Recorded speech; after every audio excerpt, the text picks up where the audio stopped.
Screaming is better, right? I agree. We are on? Okay. So, once again, welcome everybody to the FIFe Judges Seminar 2026. Before we go in the lectures, we would like to give you some updates about the decisions of the GA this year. So I kindly ask the first presentation to be on.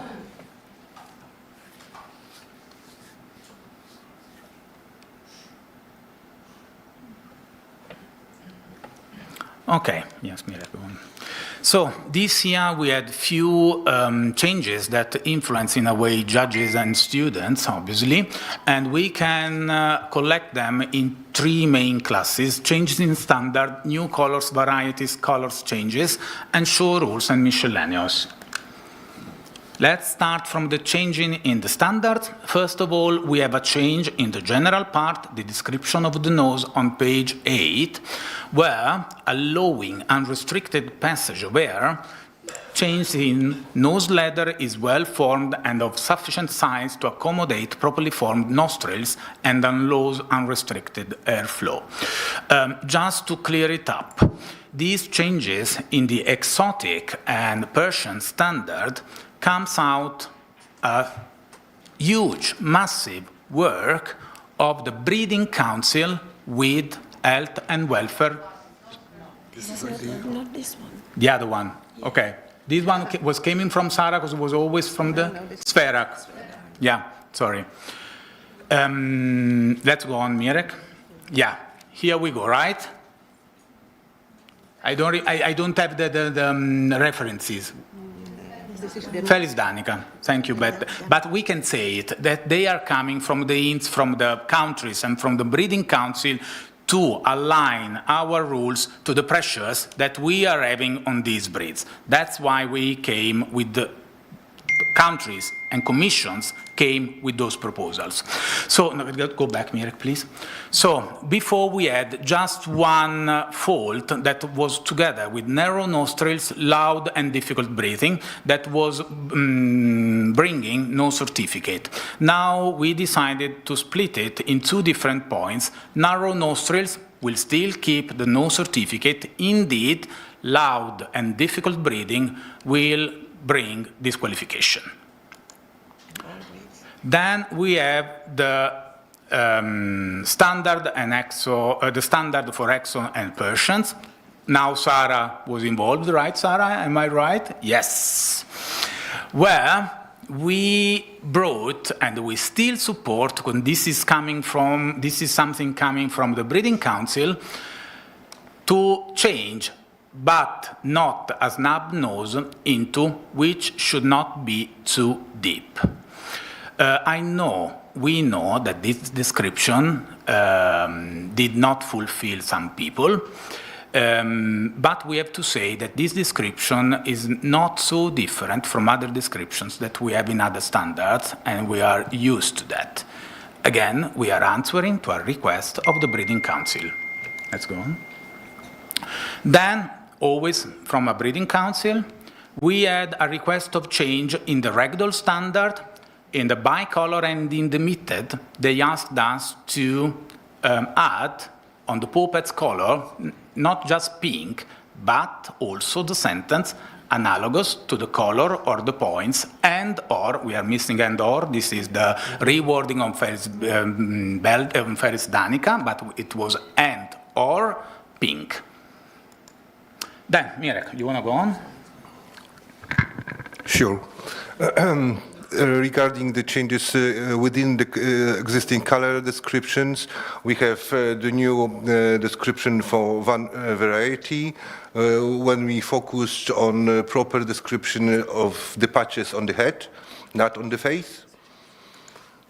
Of course, this year we coming with the full recognition of the corin varieties. So here you have all the variants, and of course they will be valid from the 1st of July this year. Of course, full recognition of corin in Neva masquerade, and they are properly put in the groups wherever. Okay. And of course in Siberian, so From 1st of July, the previous groups which are brought in recognition phase, all the cats, all the colors going back to their original ones. So from the 1st of July, they will be competing with regular colors. Yeah, we just want to stress you this concept.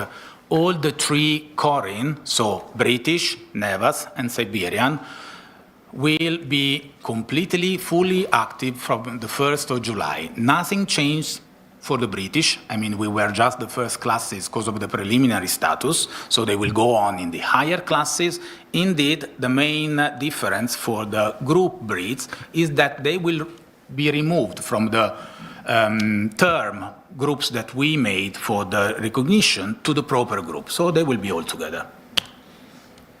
Go on. So before we go on, Pia, do you want to say something about changing the ban? Do you want to add something? Mirek said already. Yeah, but I don't know, because you brought that proposal, so I don't want if you want Okay, if somebody wants to know more about the changes in VAN, we had in original proposal, as I was asked why we removed the white tail tip, and this was due to the comments in open meeting, and we just wanted to correct the description of the patches in the head, which is strangely has been in the face, which is, I haven't seen a van with the patches only on the face. They are on the top of the head. And the amount of colored patches was described in the general part as 3, but Turkish van, which is the original prototype for this pattern, has no restriction. There is only that the small, irregularly placed small patches must not be penalized in case the cat is otherwise beautiful and filling the standard. So these are the 2 small things that describe this color as it is. If the cat has a small patch in each leg, for example, 4 patches, it's not certificate. It doesn't lose certificate for this. So I hope we can live with this. So this is the new description for this variety. I will just add a few words about this change. Somebody was asking, what does some patches mean? And how we can understand if it's not an harlequin? Because the description of the harlequin is really clear in our standard. So what is not harlequin is not harlequin. And then once again, this proposal was brought because sometimes, as Pia said, the standard said 3 small patches. A cat with 4 small patches that was not an harlequin was having troubles. So we decided to carry it, and we thank the General Assembly to support this proposal. Rikka, please. Yeah, one question. We checked our notes, and I also checked from Sverak about the nose leather. I think it was formulated fully formed, not well formed. Yeah, we skipped it from the... Yeah, right, Rikka. Yeah, thank you. Thanks a lot, Rikka. Thanks a lot. In the German already. In the German is there? Okay, we skipped in the English. So, going on, some small changes in the... Yeah? Okay, I would like to say something about the corin new color. 4 years ago, the previous commission started this journey, and we were the last ones to make the finish. But I would like to thank all the breeders, all the judges, for their help and their support. Thank you. Thank you, Nathalie. Going back to the changes, we have a change in the judges' rule. The Article 3.10 and 3.11 were treated together. we just added a new category on the rules about the resigned judges, because we had few cases of that and we had the feeling that they should be ruled in a different way. Nothing changed for the dormant judges and the reactivation. Indeed, now the Assembly decided that if a judge resigns, he has to start again, he or she has to start again a full training to become again a judge. Again, if there is a disciplinary suspensions or any kind of things like that, and this people goes away, he has to fulfill the suspension before he can be reactivated. And the last thing is that to be reactivated as dormant judge a second time, you have to judge at least once in a FIFe show. This is just a clarification of one rule for the students, because sometimes students were asking how many questions were in the questionnaires, and I think that this is a bit just a clarification. Then there is the update of the show rules, Article 1.10, with some addition and some deletion.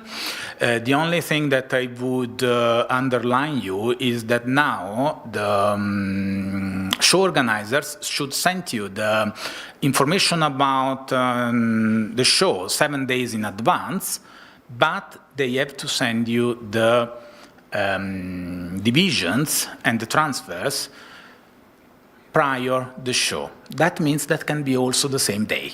So people be patient. And obviously the show commission brought something also about the catalog, because we know that sometimes we have trouble also getting the catalogs, mostly when they are digital catalogs. Then this is maybe something that will affect you more, mostly judges in category 2, but also some other breeds can have it. What does change? We will have the possibility to have more best in variety also during other shows. This will happen when adults or neuters in competition will be at least 5 males and 5 females, so we can split them. So you can award a best in variety for males and a best of variety in females. Obviously, when this rule will be active, we don't need any longer the Article 2.7 that was dedicated to the winner show and the world show, because we know that this possibility for the moment was just for winner show and world show. Just one question about it. What can I do if it will be in the same color one kitten? For the kitten is not written. There are the same rules that you have in general rules. So if you have 5 adult females, 5 males, you can put this kitten whenever you want. Okay. Adam? No. Then I think we ended.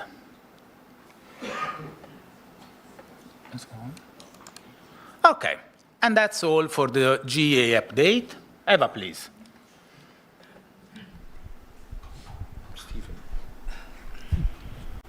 Good morning. I have a question about these judges who was going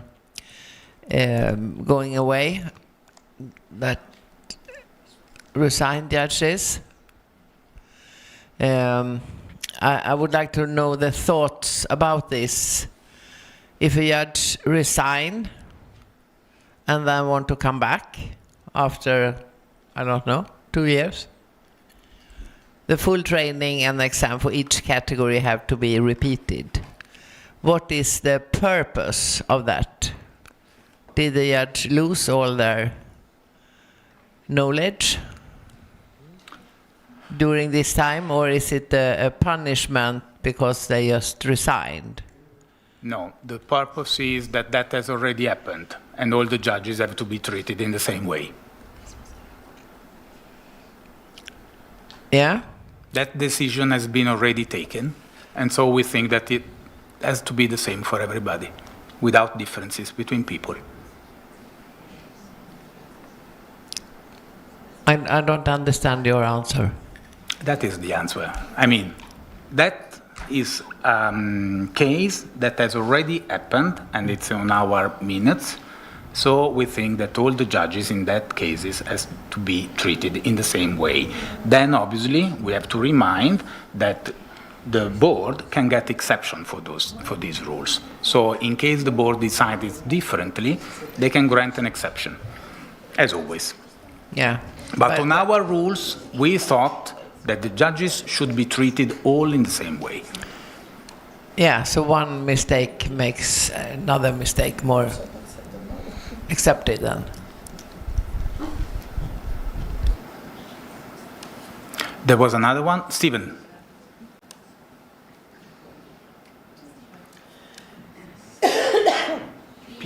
Stephen.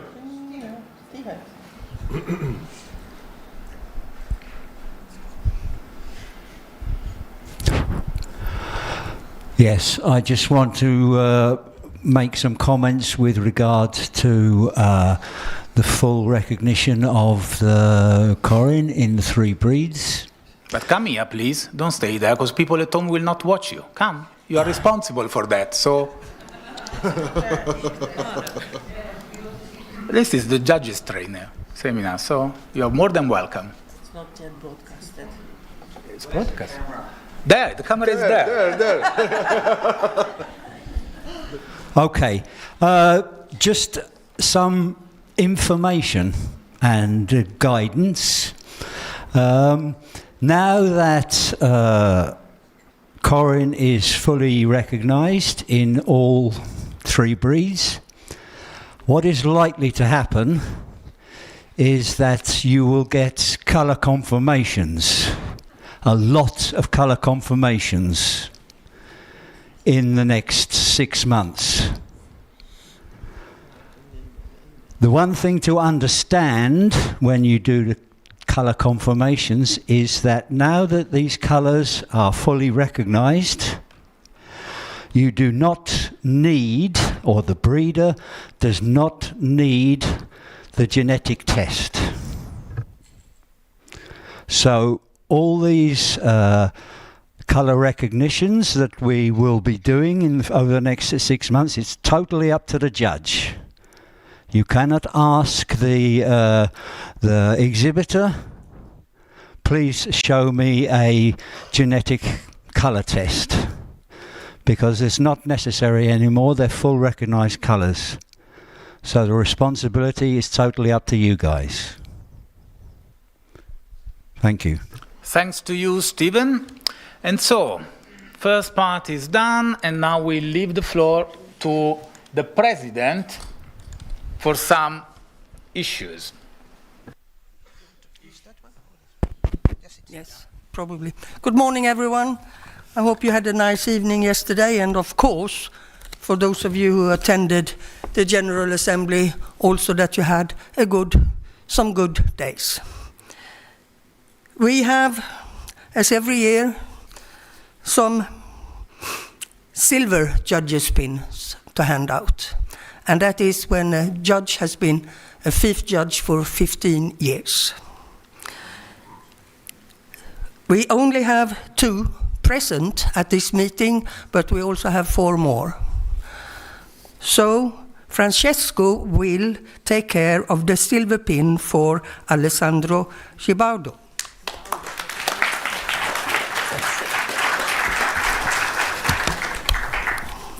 And for Rassi Idrois, Laura Scholten will take care of the pin and hopefully hand it over as quick as possible. Yes, you're welcome. And Britta Bosse will take care of Mrs. Daria Lukashik-Weber pin. And we will celebrate this next weekend. Yeah, good. And then we also have a pin for Pia Nyrup from Denmark, and that will be taken care of by Bettelin. So please, congratulations. And then we have 2 present judges, and that is Stéphane Henry.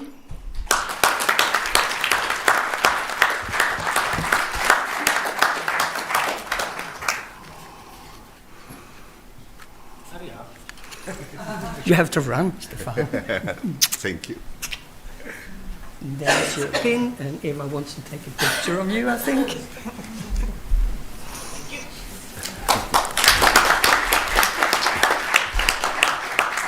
And we also have a Swedish judge, and that is Helene Litz. So please.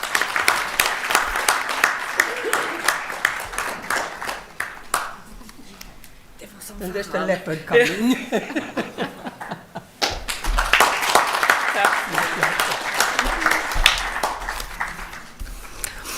And we have also 25-year jubilee as a FIFe judge. And this year we have 4, from 2 are present. One I didn't get any information about, and that is Angelika Kneifel. I don't know anything. We also have Elena Zagorskaya, and Charles will take care of her pin. But we have 2 present, and that is Laura Berani from Italy.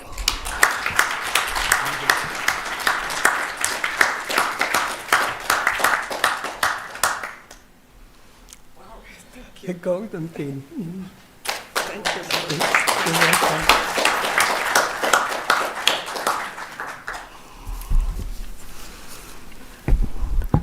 I'm not sure I will want to give the next one, but okay, Tia.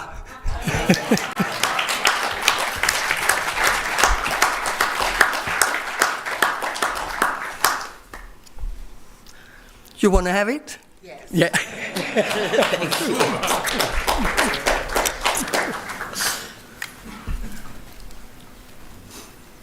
Thank you.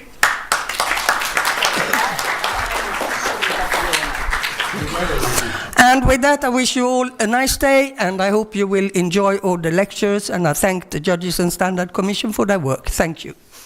Thank you, Annette. Thanks a lot. So now, Mrs. Anna Wilczek, leave you the floor.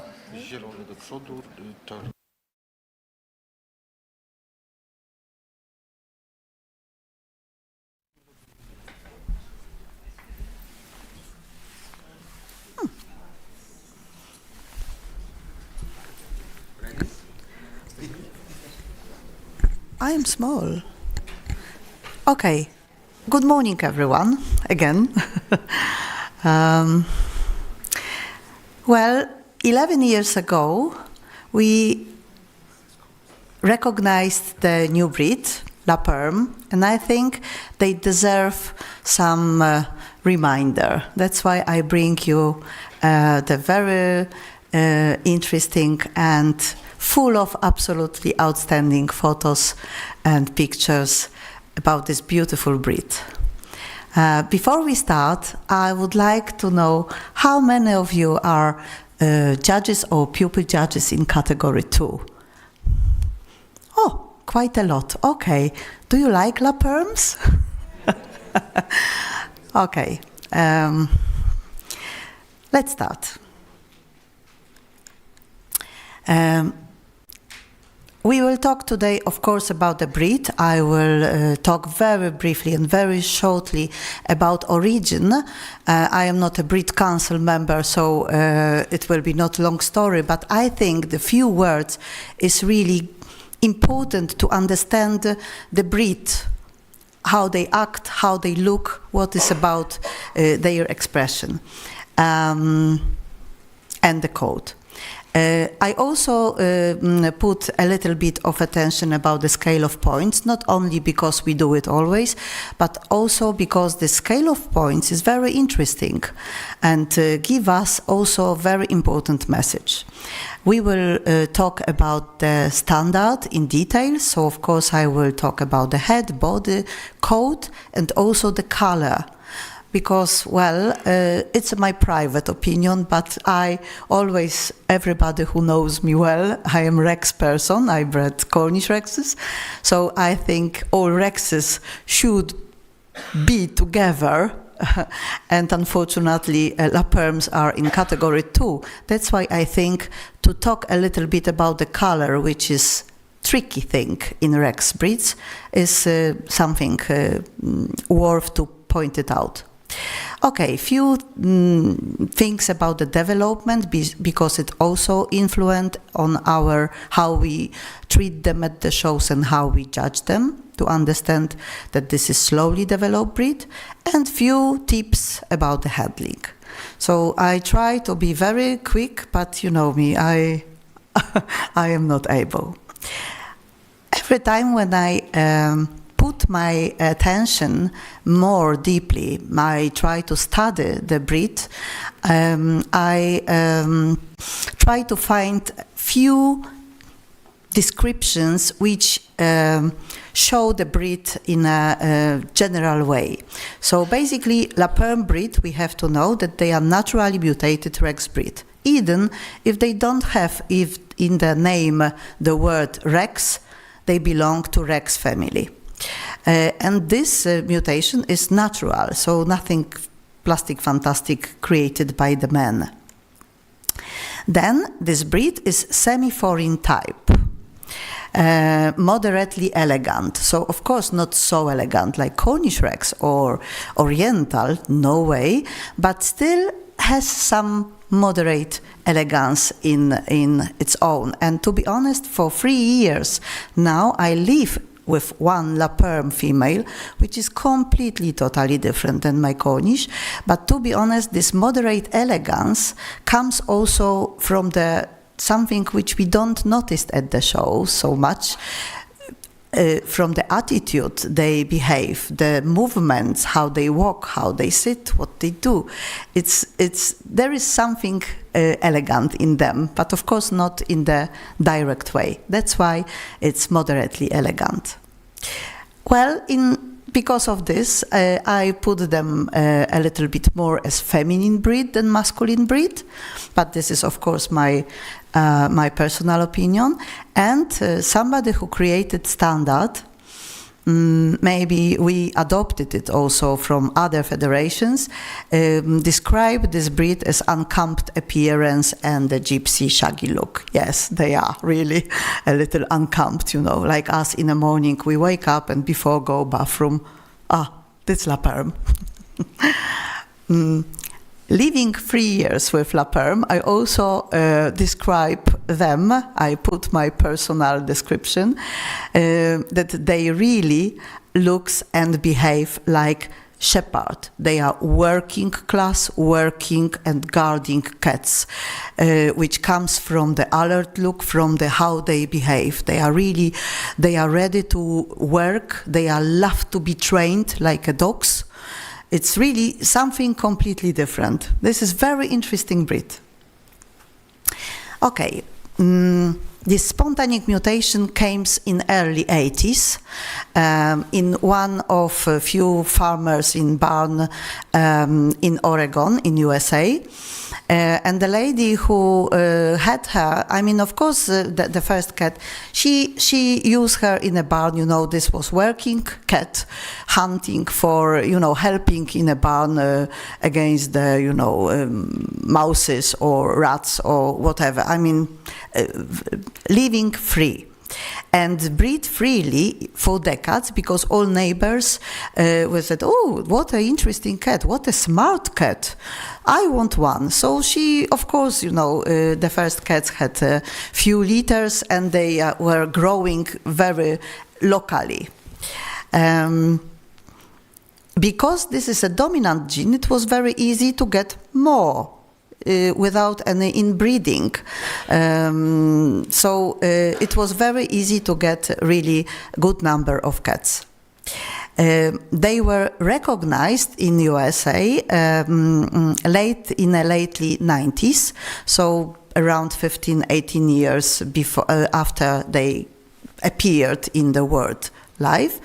But in FIFe, 11 years ago, as I told you, in 2015, we recognized them. So in FIFe, they are still very young breed. And of course, they belong, according to our rules, as they introduced like a rare breed still. But I'm very happy to see that they are developing. There are really good number of cats in Sweden. My Skrulan is from Sweden as well. I saw some really beautiful in France and also in Netherlands. So they are growing, and we also at the shows we have to support them. So let's see. Scale of points. Okay, this kind of things I also doing for the pupil judges, so apologize for this. I will not ask you for the scale of points today. But when you look at this scale of points, here, on the first row, the authors, I mean the breeders, they put a lot of attention to describe in a very even way all the specific details which are really visible and create the general look. And then in total, including ears, eyes, the head, the body and the coat, is very even, very balanced. Nothing is more or less important than the other things. Okay, when we come to the details, we will make it a little bit, we come deeper to this. Of course, you know me, I love cakes, so I always do it in a different way, because then we see very clearly that there is no single part which dominates the others, and everything is in a harmony. This is one of the key words of this breed. And I know that we judges, we love to judge extreme cats, sometimes very extreme, sometimes less extreme, but we like to see something which is spectacular on the cat because it's easier for us. We can hang the eye, you know, for something. And all the medium breeds we have, it's hard. It's really, we have to put much more attention and know much more. So LaPerm, give them a chance. It's a medium breed, but beautiful breed. And this balance, harmony, is really the key word for them. In standard, general description says that this is, again, natural mutation giving a curly coat. I would say curly and wavy, because this is not exactly curly like we have in a Shelkie Gregs. Of course, with unkempt appearance, gypsy shaggy look. They are recognized both long hair and short hair. And you know, when we have this long hair and short hair and we mix them together, it's always easier to get long hair. So majority of them are long hair. It's very rare, it's very seldom we have opportunity to see short hair, but still they exist. And the most important part here on this slide is, please remember, they need minimum 3 years to develop. And this is not the same development like we have in some other slowly developing breeds, because most of the breeds which need this 3-4 years to develop, it comes to the type, and very often, like British, for example, comes to the body. LaPerms in the body develops quite quickly. They need 1.5-2 years. It's not an issue. But the type, and specifically coat, really develops slowly. We don't have 1-year-old female on 1.5 which has completely fully developed coat. So this is something challenging us. I mean, we have to understand and remember it, that the coat develops really slowly.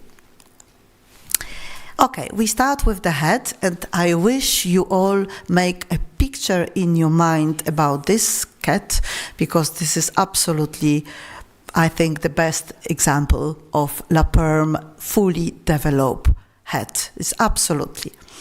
And generally, I forgot to tell you, you don't need to make a pictures, because everybody who attend today, if you will send me the email, I will, with a big pleasure, send you my presentation, for private use. Okay, when the breed was recognized, 11 years old, it was also the presentation during the judges' seminar, and one of the slides was this. talking about the modified wedge with slightly rounded and gentle contours. Remember it, I will come back with the same slide later on when we will talk about the placement of ears. But when we see these red lines showing and explaining the head shape, because I make drawings and then I focused on the shapes, I cannot agree with this so clearly because it shows much more wedge than modified wedge. So I will show you my interpretation. Okay, let's see the face of the LaPerm fully developed. But to not be, familiar with the colors or, specific cat, we will make a drawing of the cat and then what we have in a front view to remember. First of all, we have a modified wedge with slightly and gentle contours. It means that in one way, the shape is wedged but modified, so change the direction in somehow. Then, of course, the head is slightly longer than wide. In the males, you will see that it's not so easy. These high cheekbones with the gentle contours, which follow the wedge, they are responsible for this changing a little bit of the wedge in general. Full cheeks, of course, are allowed in the mature males, but this is obvious, it's a nature. So we cannot blame in any breed full cheeks in the males, they are macho. And they have straight broad nose, and of course in the front view it's not so visible, but in a profile I will show you this. What is very interesting, this broad nose is really broad, and generally they have no problem with this. I never met LaPerm which doesn't have broad nose, and this broad nose also influenced of the distance between the placement of eyes. So this is something absolutely fine. And the slightly broad muzzle must finish the wedge. Slightly broad with the, again, rounded contours. So when we look above, I will show you, it's bluntly finished. It's not pointed. Some examples of them, and basically when you look at this young cat, we can easily guess that, okay, this cat must be young because he already started to get really beautiful, slightly broad and with rounded contours muzzle, but the cheekbones are still not developed well, because this part of the head, the higher part of the head, is still not ready, and it must be the male, I guess. Then we have the other two, which is, of course, it depends of what angle we make a picture, but here we really see the high cheekbones and following the wedge shape. The other has straight broad nose of medium length, and of course somebody could say it's a little bit pinched muzzle, a little broader with rounded contours would be appreciated. But again, it's coming with the age. So of course I don't know the age of all the picture cats here, but we can really from the pictures also guess some level of development about them. And then you see I also made the picture from above, of course, and then you see that this part of the head is broader, then we have this prominent or high cheekbones and the rounded contours of broad muzzle. So this is the idea of the front view of the head. Some other really nice pictures of the different cats, and I very often hear from some of you at the shows that, yeah, LaPerms, they are so different. They are not so different. They are in a different colors.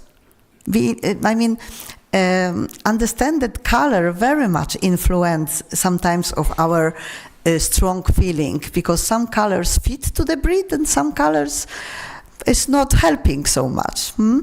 And of course, if they develop slowly, it depends of we are talking about 5-year-old cat or 1-year-old cat or 2-year-old cat.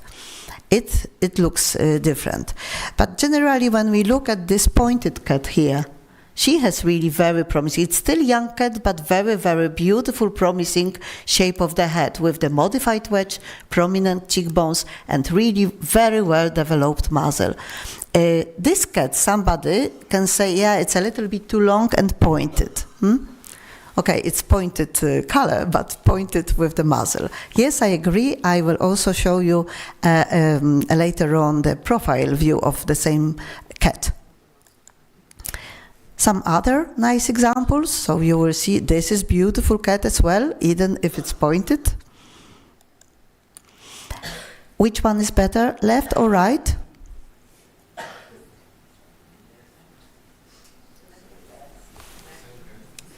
This one is better? So I can tell you this is the same cat. Yes, but in a different stage of development. That's why it's really very important to look at the date of the birth when we judge them, yes? And don't say, yeah, it should be broader, it should be more. Yeah, it will come, really. They are really, I mean, I try to motivate the breeders of LaPerm to show us 5 years, 6 years old cats.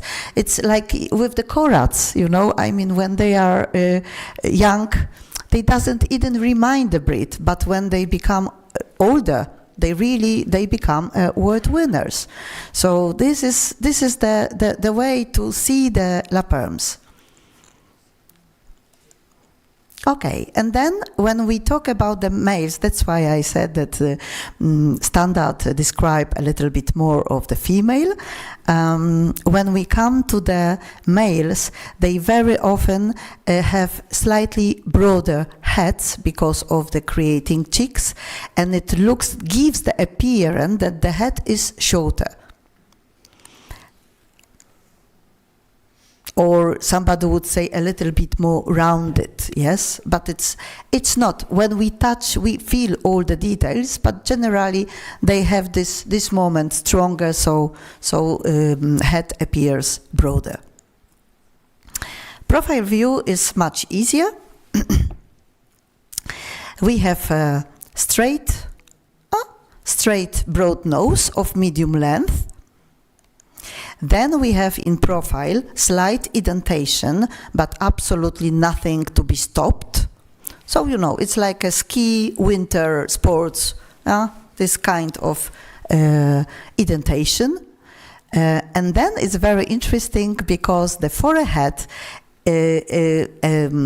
represent almost flat plane to the top.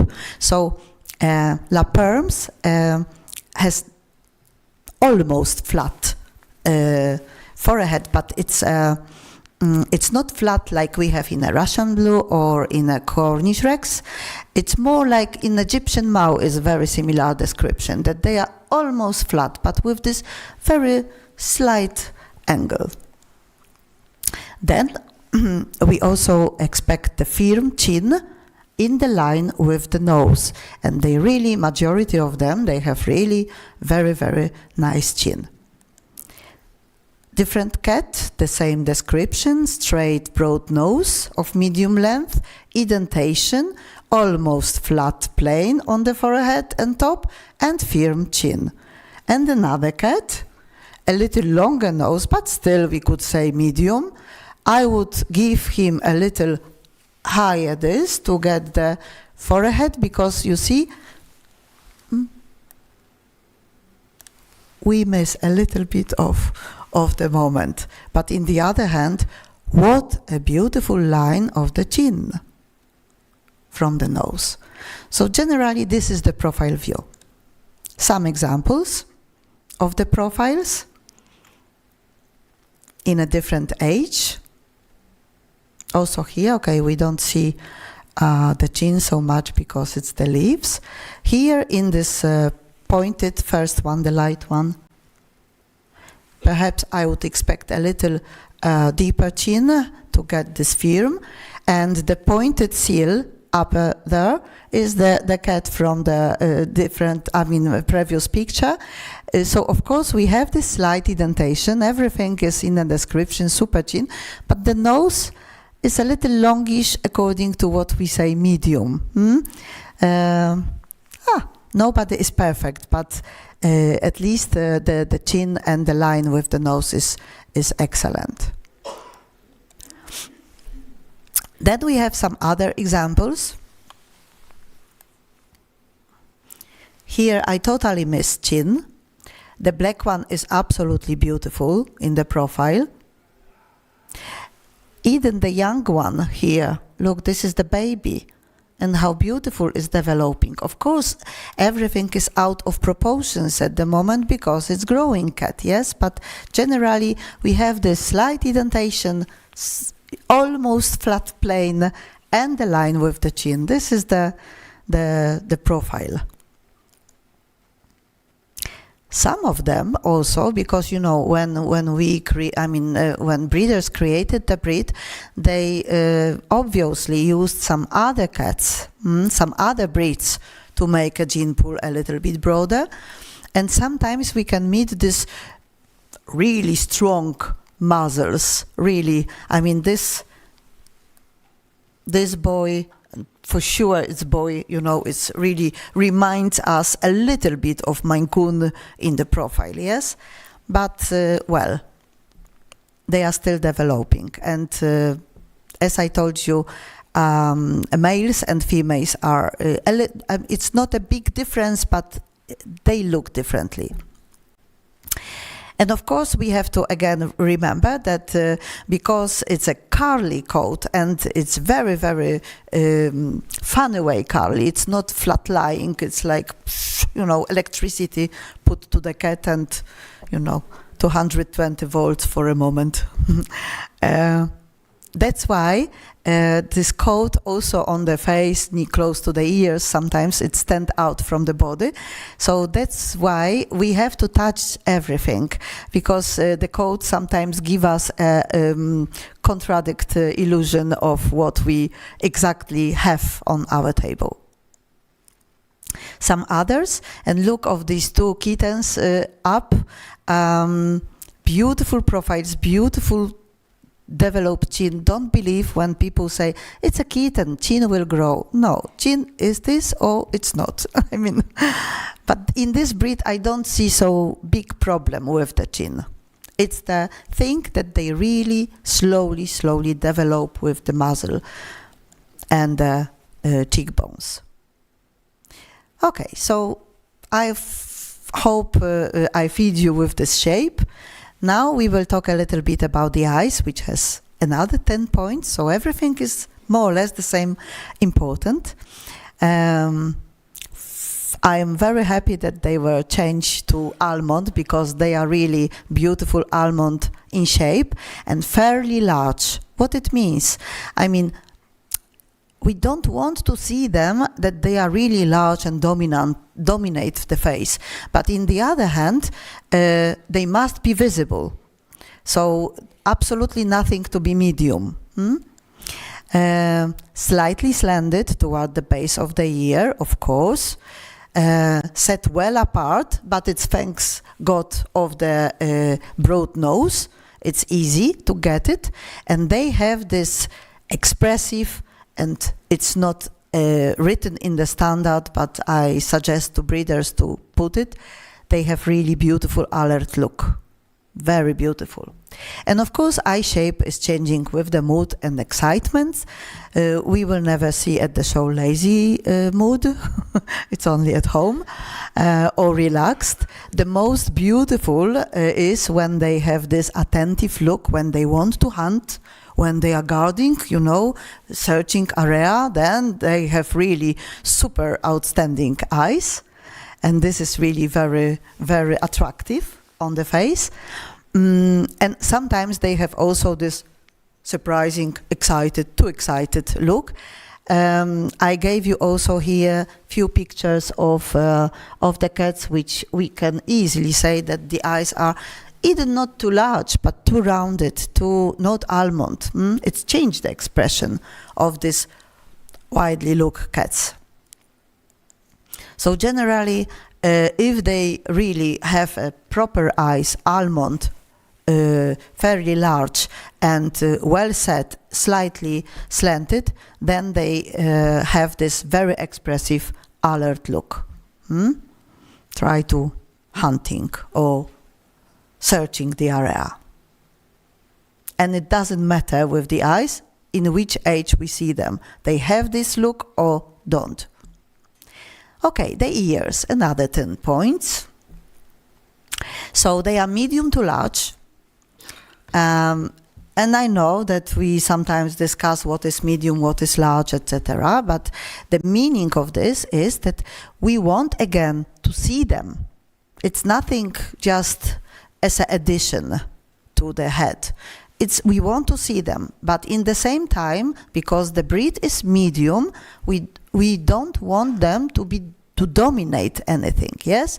So the cat has characteristic head, quite large eyes, quite large ears, but nothing to be dominant. Then they are with slightly rounded tips. So of course, when you see the general line of the ear, they are going to become narrow, but they are not pointed in the end. So they have this rounded tips. Of course, they are wild at the base, but in all breeds we expect something like this, because otherwise it looks strange. And yes, they are continue the modified wedge in some way. So generally, this picture fits very well to show how the ear position is there.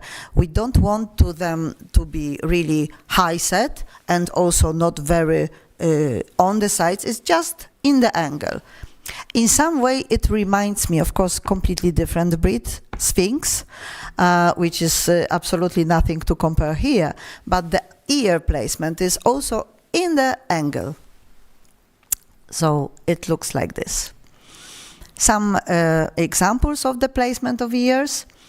And look, this cat and this cat is the same, but basically look how it means, I mean, how in which angle we will create the picture, or how they put the position. I always suggest to all my pupil judges that when we judge the cats with the large ears, I mean, not only very large, but they are large, medium to large, sometimes we have to wait. Yes, they don't show us these ears in a first moment. Sometimes we have to start to write report, and they say, they are interested about some, some detail on the whole show, and then in a moment they show exactly the placement. So don't be hurry in it. Okay, the funny thing is in the description, I can't follow it, but okay, it's standard says it, that full furnishing, yes, but lynx tipping is preferred in long hair LaPerms. Of course, it's not required on the short hair LaPerms, but in long hair it is. To be honest, I never met LaPerm with the lynx tipping. This is lynx tipping, of course, with the wildcats, but also we have it spectacular sometimes in Maine Coons. But in LaPerms, maybe 2-3 hair sometimes. I found some pictures, not here, even the younger one. And in some babies, yes.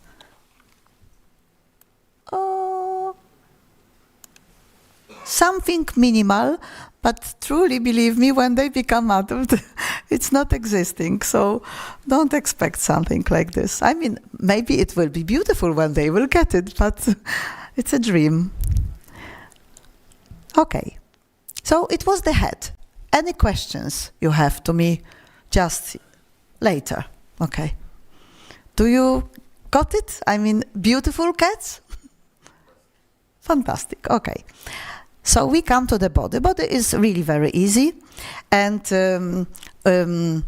in our working time, when we, have this tete-a-tete small discussions with the judges during the shows, we try to describe this breed more or less when we talk about the proportions, that the proportions of the body in the LaPerms is very similar to American cars. I don't know if Satu will agree, but it's very similar, but I will show you. Okay, so generally, this is the medium size, medium bone structure, well muscled, so nothing skin and slim, not top model, moderately elegant, and balanced in all proportions. So, in every description, which, because our standards, it's only written thing, not giving the picture, when I read something like this, and somebody would tell me, okay, try to draw the picture of this cat based on this description. It's very hard.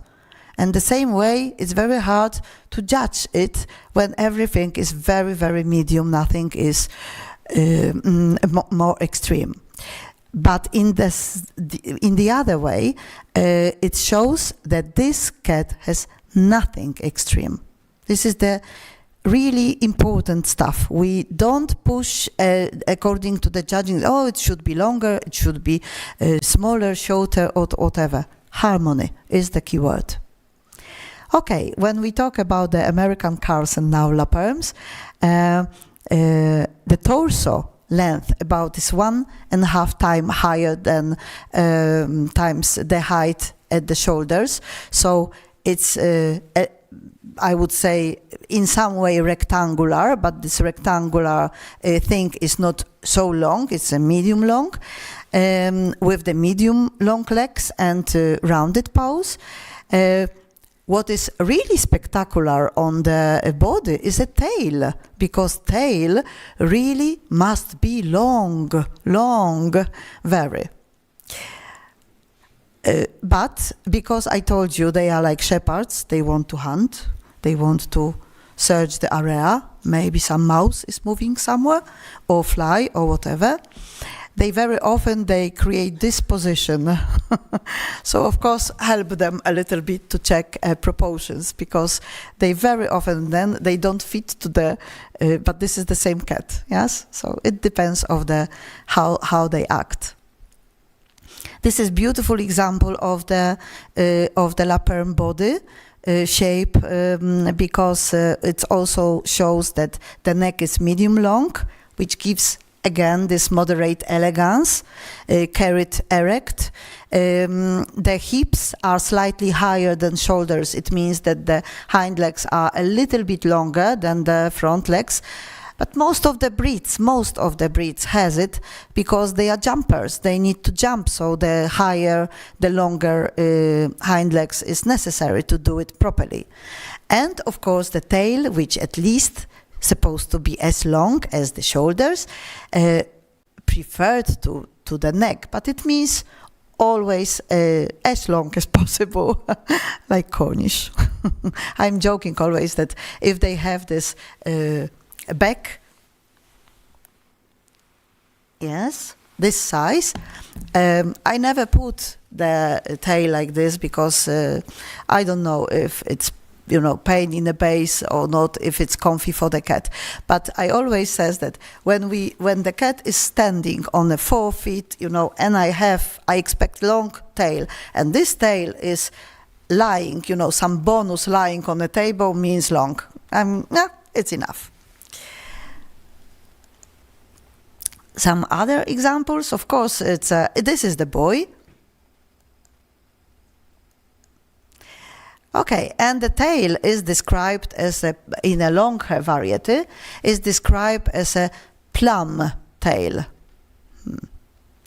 Another thing which I don't see any plum in the LaPerm tail, because plum for me, plum will be sacred Birman. Eva will show us plum tails, I guess, during the next part of the, because sacred Birman has plum tails. Some Maine Coons, of course, flowing tails, they are not described like plum, but with the silky coat divided by two, it gives the plum effect.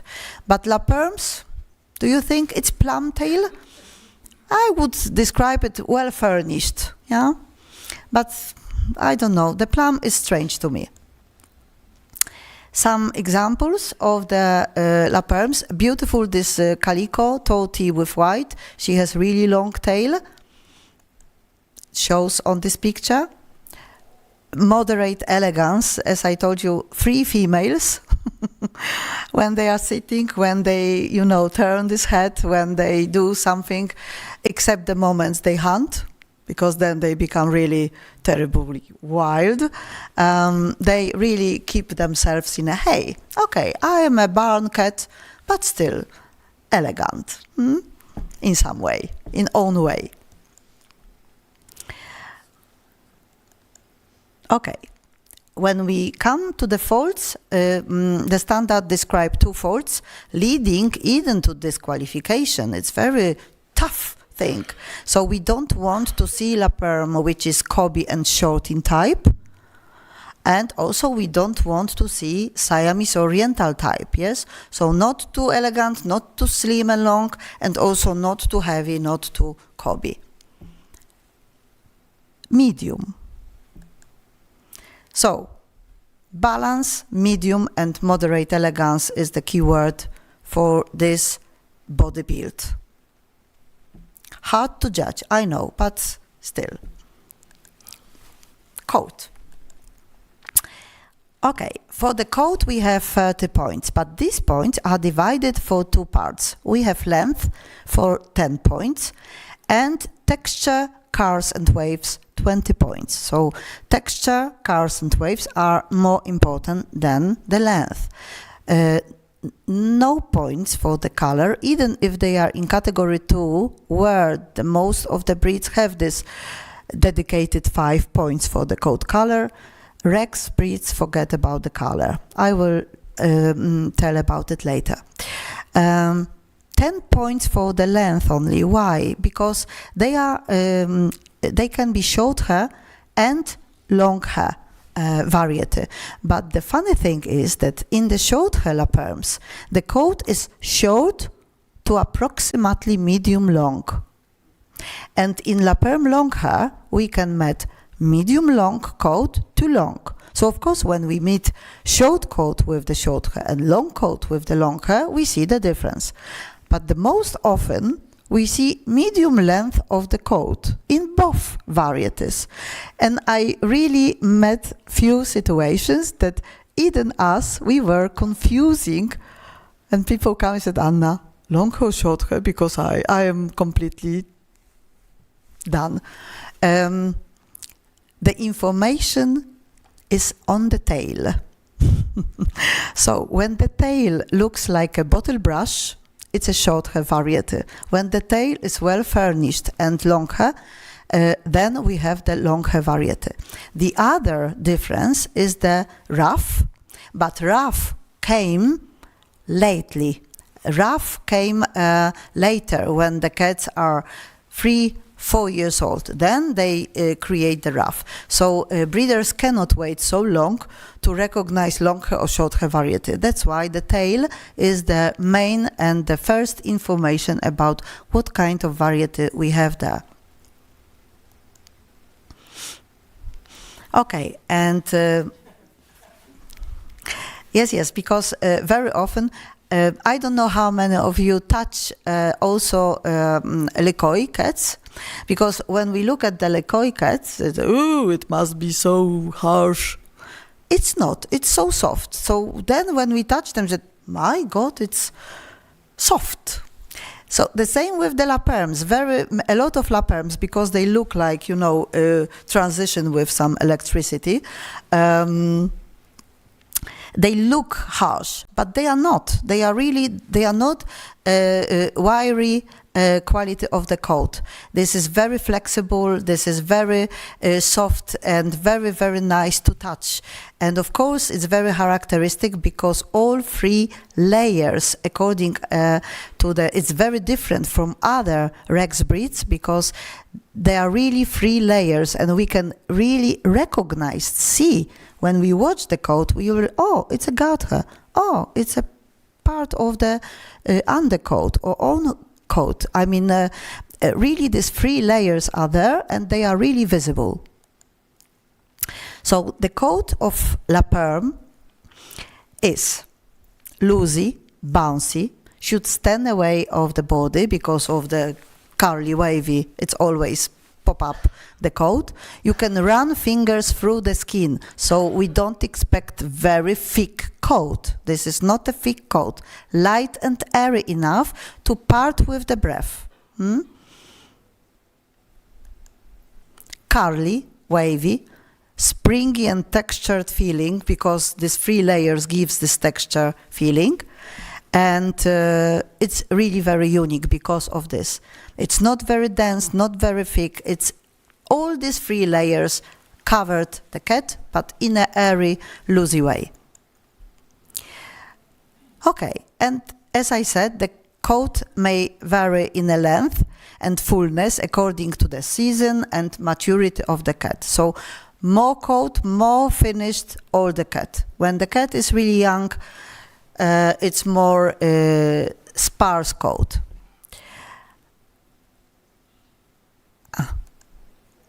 Okay, the tightest cars, because I remember when Nathalie came and visited me and she saw my LaPerm female, she said, yeah, but she doesn't have so much rexing on the top. Well, the most curly or wavy, the most rexing effect you see in the ruff, in the ears, you know, even if the coat there is really thick, but they are curly, on the base of the tail when the cat, especially on the short hair.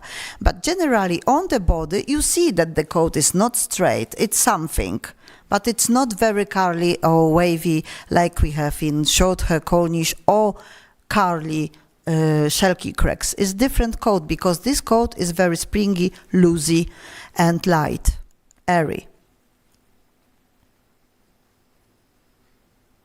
Some examples, and the blue and white, you see she created already beautiful ruff. So this ruff, yes, it's we want to have this wave, scars or whatever, some rexing. I love this description, unkempt appearance and gypsy shaggy look, because look, don't you think that this reminds us a little bit of the LaPerm idea? You know, they are like freelancers, you know, going somewhere, have own idea. And also in the temperament, they appears like this. Okay, as I told you, tightest cars or waves are in the ruff and the base of the ears. So you see in the ears, they are not undercoat, they are really thick coat. It means, gartre, and they are able to make some waves or cars.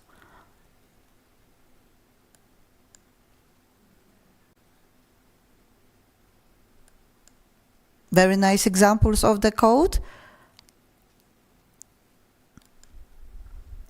And in some way, it's like in a Devon Rex. I mean,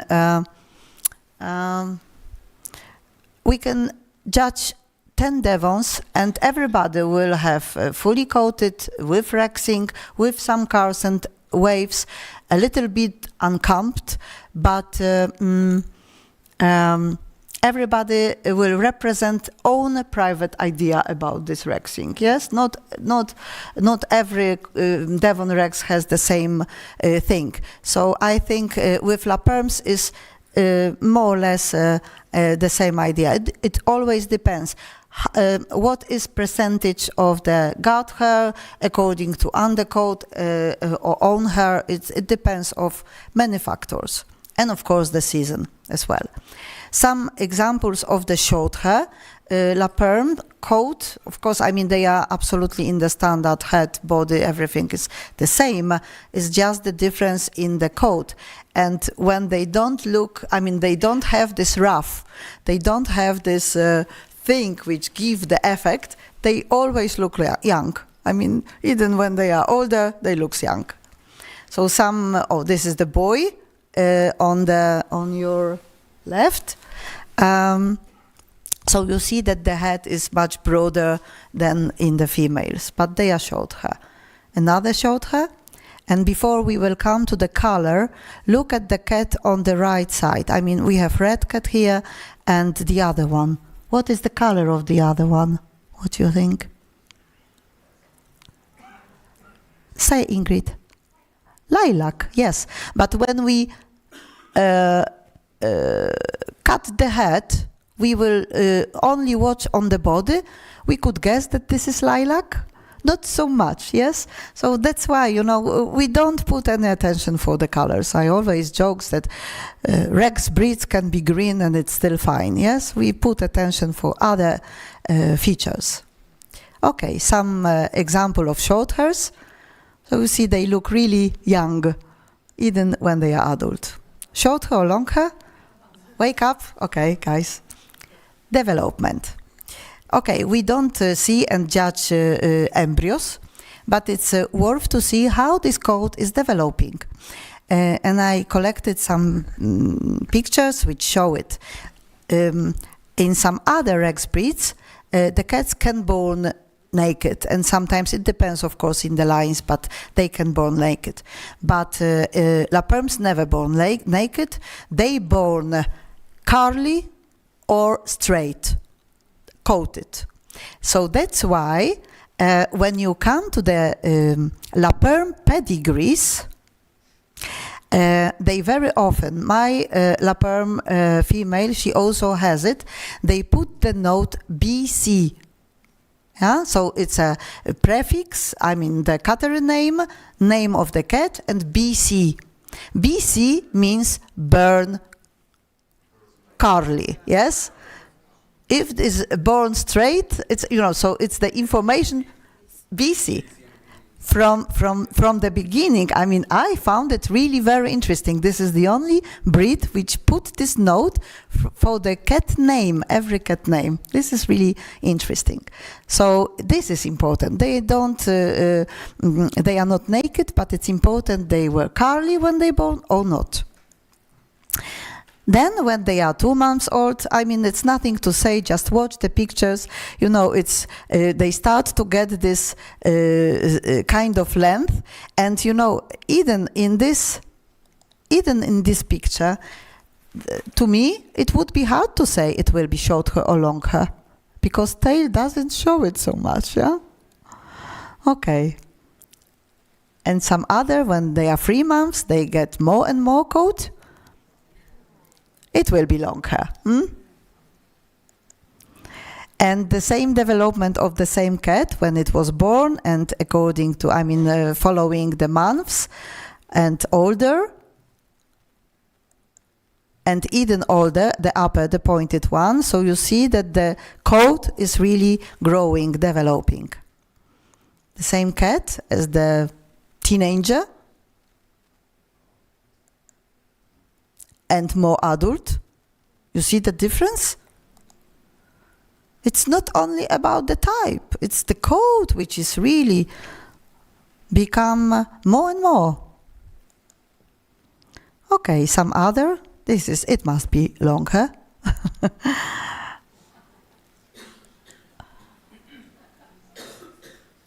And of course, you know, you can also see the upper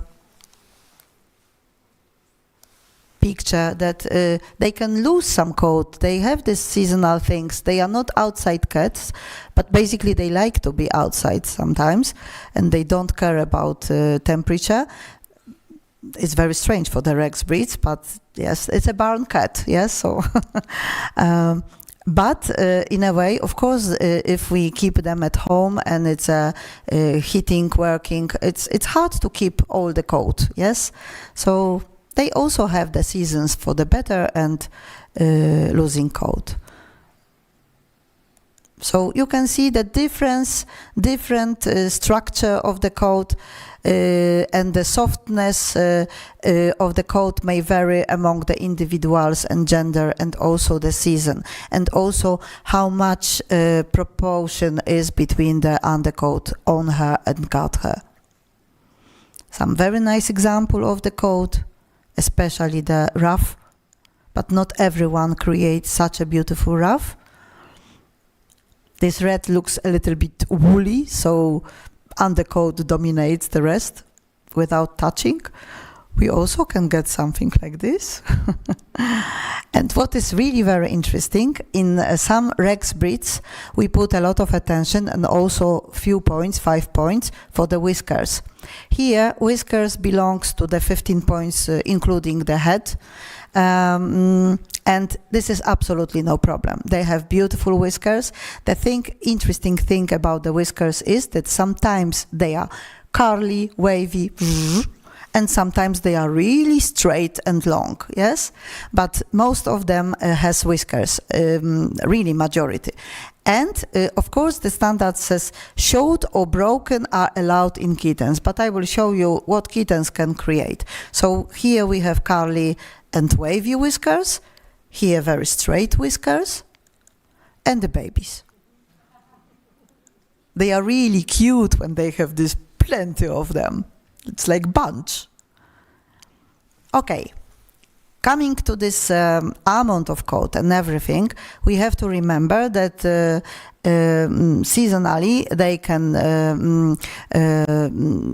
leave some parts of the cat with the semi-bald patches, and this is, I think this should be considered as a fault, but this sparse coat, which is allowed in kittens, it's a fault in the adult age. That's why I put you so much attention to understand when finally this cat is adult, because in some way too sparse coat is a fault, precluding certificate.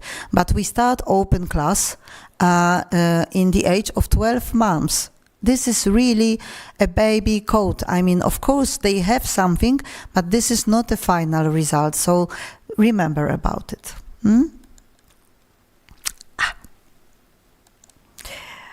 Yes, that this is different between, you know, this no coat and light and airy coat. Okay, they are in category 2, unfortunately. It's my private thought. They are judged in 11 groups, the same way like American cars, because included pointed. And this is very easy groups, because all odd groups 1, 3, 5 and 7 and also 10 is without white, and the same like this odd even groups are with white. So we have group 1 and 2 black cats, I mean all varieties about the black, then group 3 and 4 about the black tabbies, then group 5 all red itself and tabbies, doesn't matter, all reds together. Then group 7 belongs to all colors excluding pointed with silver.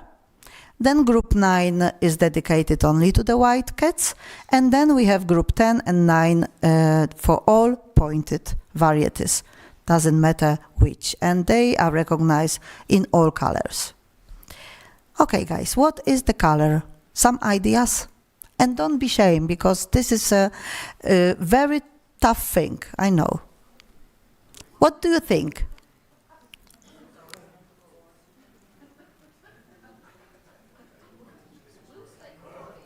Looks like? Corin. No, it's not corin. Huh? Seal tabby? Cinnamon tabby. Okay.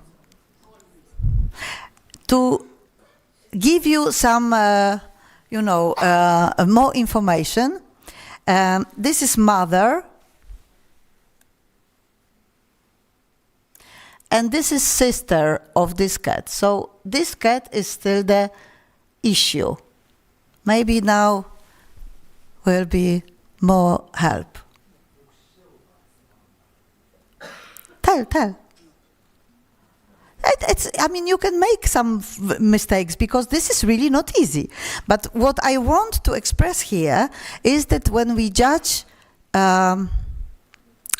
Rex breeds, we really need to learn how to look at these colors, because majority of this color is created by the undercoat, which is very thin, doesn't absorb so much pigment, and doesn't help us. So we need to know the background. Mama is a brown blotched cat. Brown blotched cat. And this kitten is also brown blotched. What do you think about this cat? Again, some ideas? Huh? Toti Tabby. Silver. No, its tonkin is pointed. Also seal, I mean also black, yes, and tabby, but tonkin is pointed. That's why everything is much lighter. And of course, in the adult age, it's of course this color developed a little bit more, but you see that this is not so easy. Here we also have the fully adult cat, which is Tonkinese but Toti cat. So it's much easier to see the seal because the face is really in a concrete color, but the coat on the head is always the very, very short but cut hair. That's why the face is always colored in a good information. Okay. About the handling LaPerms. In one way, should be firm, but also gentle. These cats, I noticed, because they are really very natural. They are not candies, you know. They are very human-oriented, but in a different way, like we have Burmese or Cornish or some others which are, hug me. No, they don't want to be, you know, so much hugged at the show, but they are really interested about the situation. So I always try to, of course, we have to handle them, we have to check the body, everything, it's normal, but don't jump with them to the sink, you know, I mean to the ceiling and in one hand, because they are really well muscled and medium in size, not small cats. And generally, what I found out, they positively react for when we talk to them. Of course, they will not answer, they will ignore us, but they like when we talk to them. Yes, oh, she's interested about me. That's nice. So, and 4 feet on the table in a main judgment is better. Like this, you see, I mean, she presents herself nicely, but she said, I will not look at you. I mean, ignorant completely. And Anne, I use also your pictures because it's from the World Show in Belgium. It's also showing, you know, how is it, you know, a little bit diva, a little bit elegance, you know, this legs pose. Let them be at the table because they really are able to present themselves nicer way than when we will scratch them doing something. So only in this moment we have to check the body, but the rest, let them be like they are. Okay, in the end, of course, I told about it several times, but I don't want to repeat it permanently. But, you know, to understand the Rex breeds, especially Rex coats and differences between them, they could be and stand together because it's also very hard to teach the pupil judges in category 2 after, you know, Maine Coons, Norwegian group, Siberian, and then this poor electric LaPerm come and what to say, you know, it's nothing to be compared.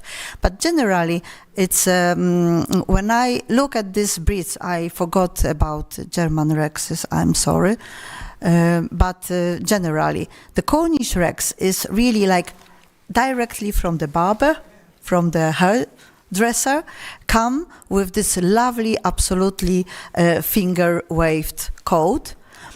Selkirk Rex is opposite because it's nothing to be wavy, it's just curly coat, so we call them Rasta cats or Afro cats. Then we have Devon Rex, which is really uncamped Cornish to me, okay, because they sometimes they have this a little bit of Gathe, a little bit of something, you know.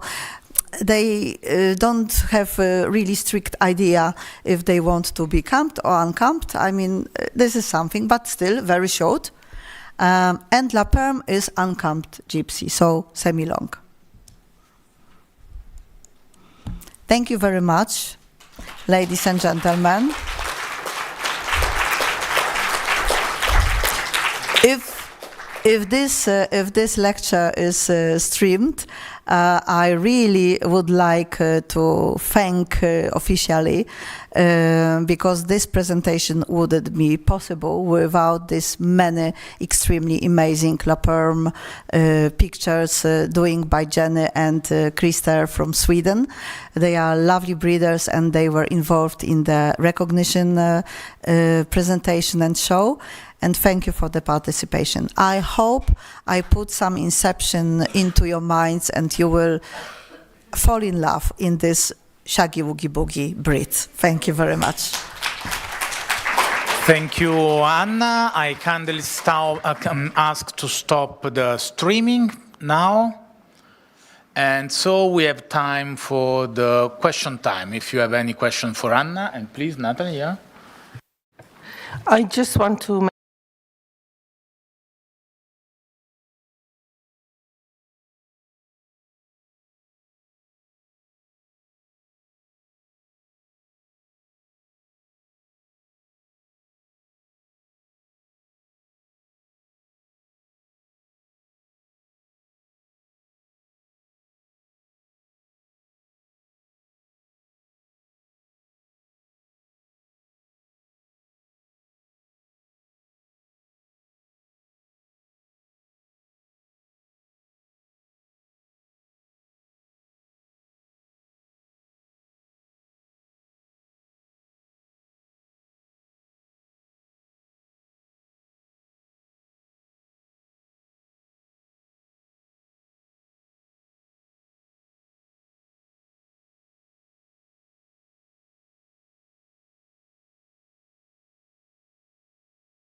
We can start again with the streaming. Okay, we are back online. And now I leave the floor to Mrs. Nathalie Smith for a refresh about the corin.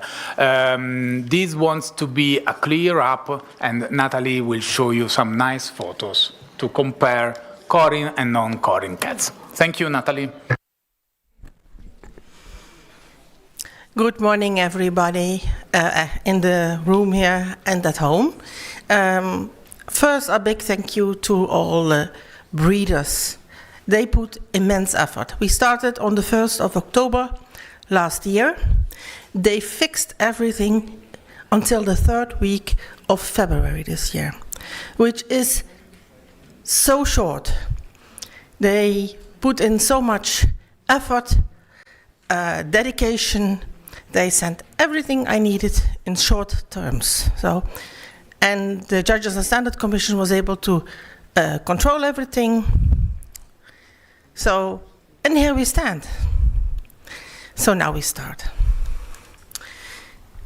I'm not going to in very details about genetics, but this is a bit how the wideband genes shows on the different kind of agouti cats. You have no wideband gene, the normal thick tabby coat, the small wideband gene in shaded, the medium wideband gene in the chinchilla and shell.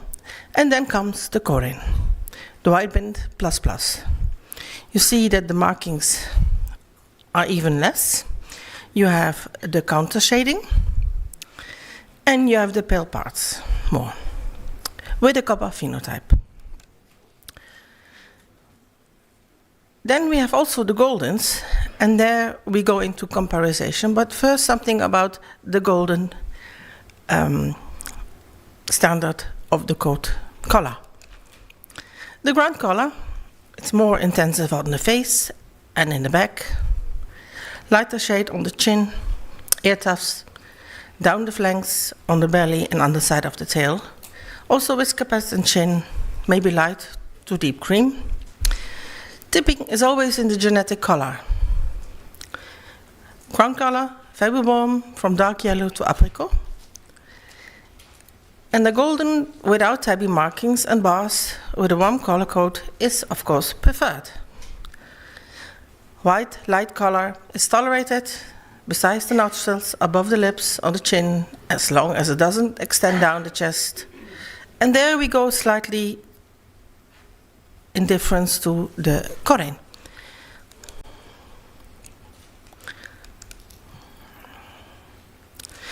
So this was the standard in the preliminary phase. I still wanted to show you this. You can read it a bit, but it will also be provided later. These cats, both are corin. The difference is that this cat has no counter shading, but still is a cop cat, so a pure corin cat. In this cat, we see the lightning and the counter shading, but is also a cop cat. So sometimes the phenotypes can differ. You can also have a cop with only one gene of the corin. Looks like this. Then you have the phenotype of the corin. This cat could also be judged in phenotype golden. It sounds strange, but I can understand that we judges have a difficulty with this cat to judge as a corin. It's a very warm corin, yeah, but it's beautiful.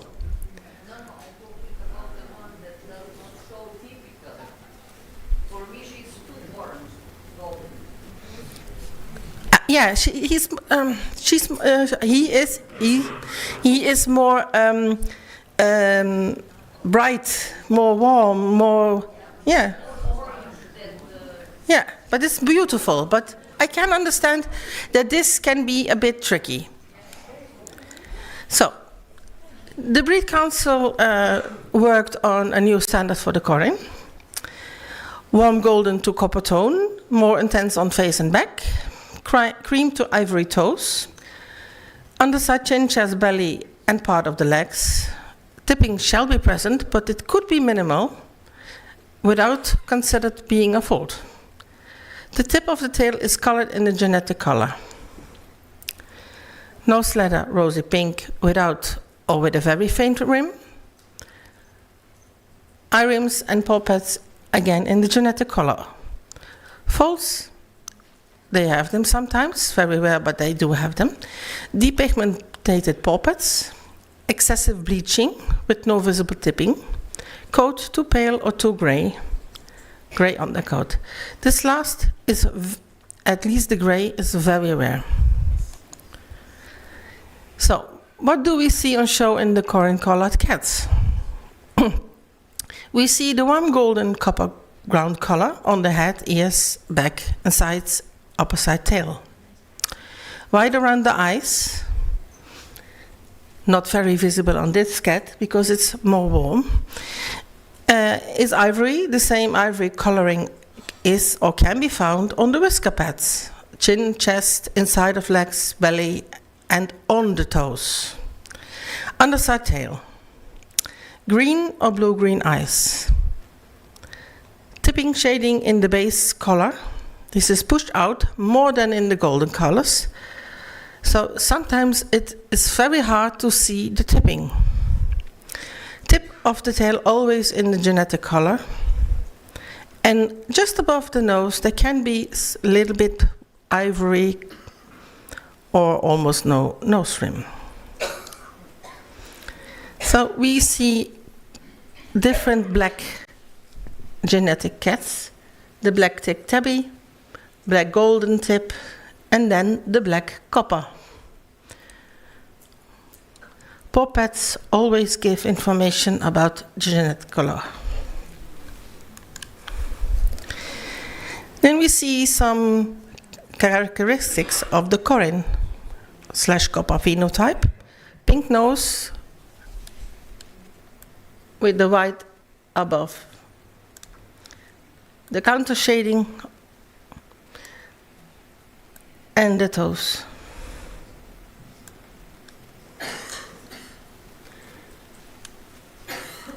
The genetic tail tip. Some very light tipping. Again, paw pads. Corin tabbies, very bright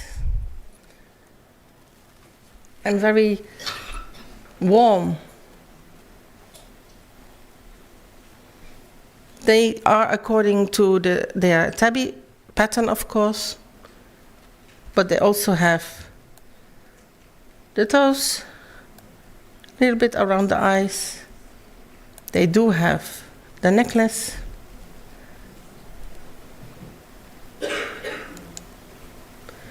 And here I got some beautiful pictures of coats.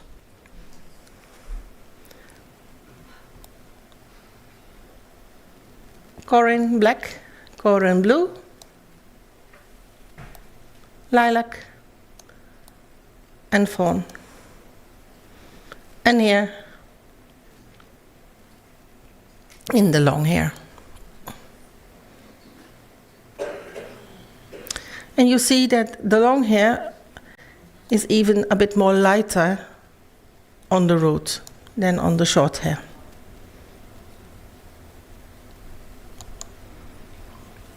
Some folds. Locket. Can be. Paw pads. And this is not a tortie.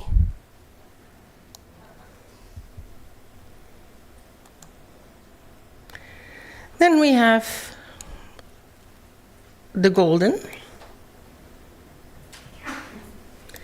Excellent black tipping, even in the shading. No whitish toes. Beautiful colored cat. Then here we see the corin. Tipping is visible on this cat, nice black. The tip of the tail is colored in genetic color, but we see in the shaded in the golden that it's more prominent. So again, it's more pushed out on the corin, the toes, and a little bit on the face. The blue. Blue golden shaded, very warm, excellent blue tipping. No counter shading on the toes. And here we see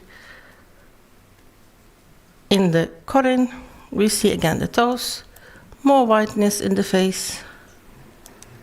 It has a nose rim, but it's faint. This cat is also more pronounced on the tail, so that also can differ. But this is all about selection, of course. And we have many colors in British. I will start with the middle one. Chocolate golden. It's not yet recognized. They will still work on until next year, but it's good to see the differences. And if we compare this to the copper, this is a very warm one, and this is a colder one, so this is also possible. But still, this is a copper cat, cop. This is also a copper cat, cop. The toes in the face, and here you can see very much the difference between the face in the corin and in the golden.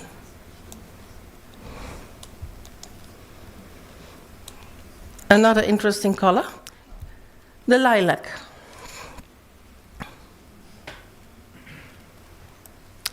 More warm in the copper on this picture, and more cold in the golden. Why? I don't know. It's also a long hair, so it has a different appearance.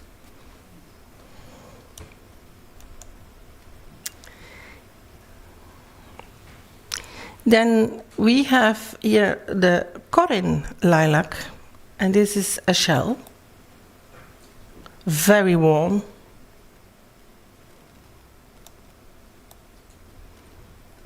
But there is no color almost on the back of the paws, which is for 12, but on the 11 it's also hardly visible because the color is pushed out due to the corin gene. Beautiful face with some lightning there, more lighter chest. This is also a cop cat.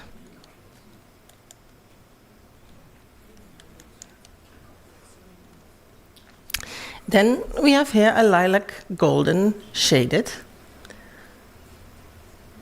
the same as we saw before.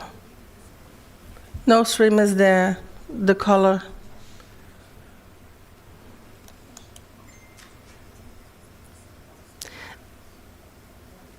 And this is an NU22. We don't have that much tabby cats pictures yet.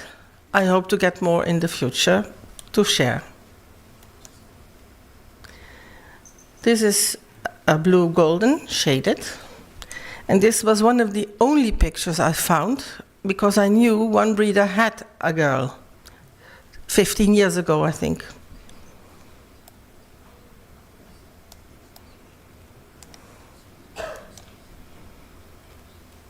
And this is a cinnamon golden shaded. Again, paw pads. This is the cat. I saw this cat the first time in the Netherlands on show, and I asked her to send me some pictures because they are even hard to find.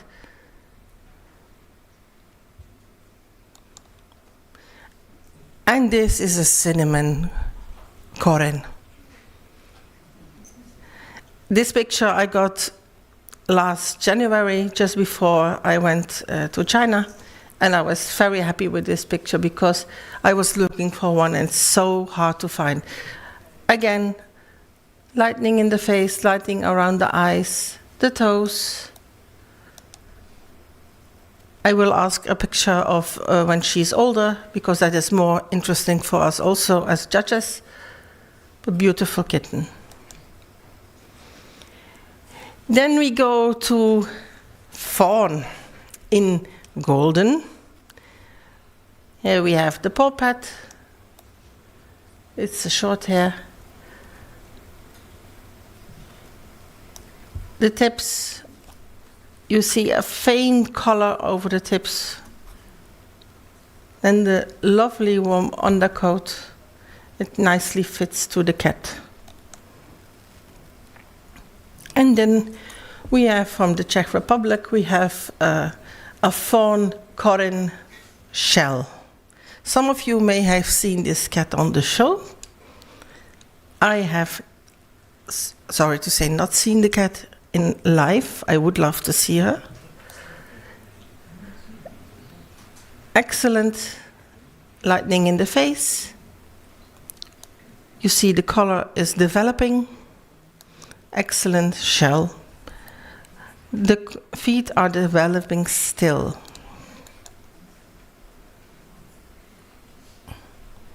Then we go to the pointed. Corin point. You see again the toes. It's more difficult in the face, but you see the difference in the NY 1133.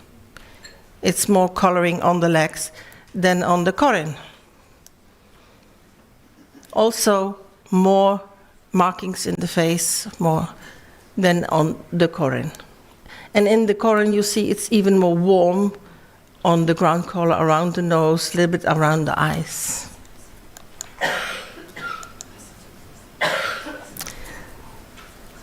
A blue golden shaded point, long hair. Chocolate, corin, shell, long hair. Again, Porats will give us information. Also around the nose is a bit more warm. And this is the older cat.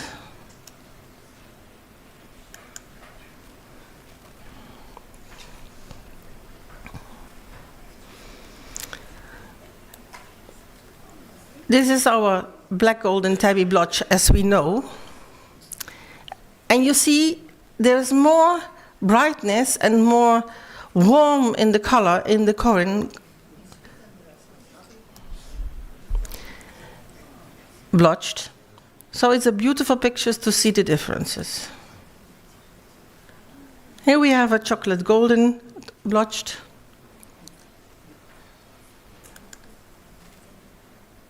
Some long hair.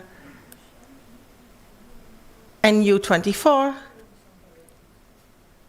and Y24. And here we have the corin, and you see the bleaching of the toes in the face, and you see the differences of the cats. Then we have here the shaded and the shell. But I think I have put the names wrong. I'm sorry for that. Stupid me. But anyway. A shell corin. And a shaded one.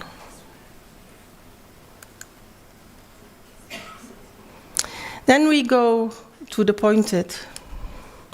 We see a copper. But the only difference between the golden shaded and the corin shaded pointed is the white toes and not so prominent mask. It's more warm in the ground color in the face and the ears in the corin one.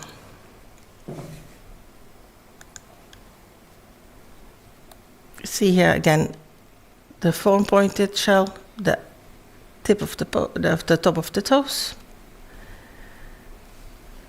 This is a lilac pointed. We see the Porats.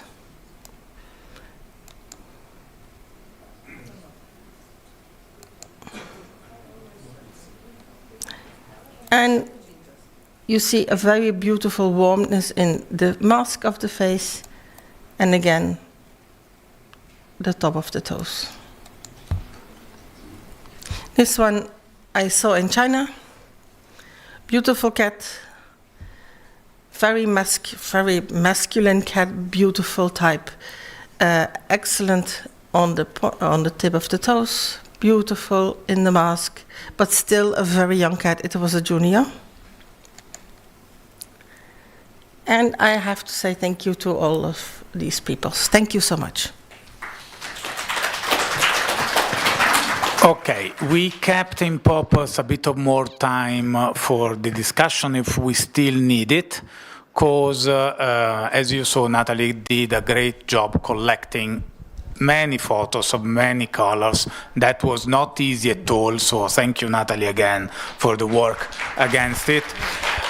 Behind it, but we thought that was needed to show everybody how many cases and how many differences or how many things not completely correct on the eyes of somebody we can have on this golden and corin British. So now I think we will have a lot of talkings. The streaming is already closed, right? Because we will close the streaming again for the question time, and we will be back for the Sacred Birman lectures after the lunch pause.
We are back, and I hope that you are ready and you got your coffee, because as you can see, we will make, if possible, a rush to the end, so we will have 2 lectures in a row.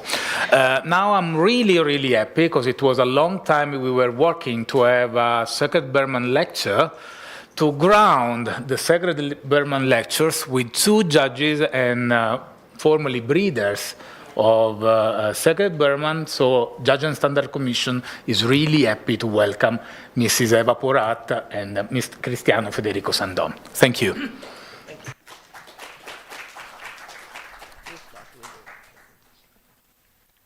Thank you very much, everyone, to be there. We are really happy to start with that presentation about Birmans. That is our breed. And I remember I started at the beginning of 2000 judging Birmans, breeding Birmans, and then judging in 2012. And at the beginning, I must say, I'm talking about the time, because you will see that the time, also in that presentation, give you some more information. I think about some details in the breed.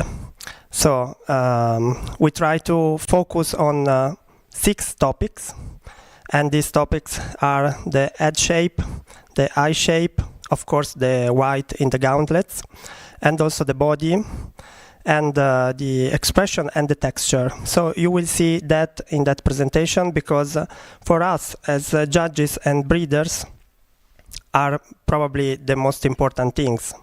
Not only the white, that at the beginning was maybe the most important. So some things from Eva about her career, and then we start. I started with Birmans in 1981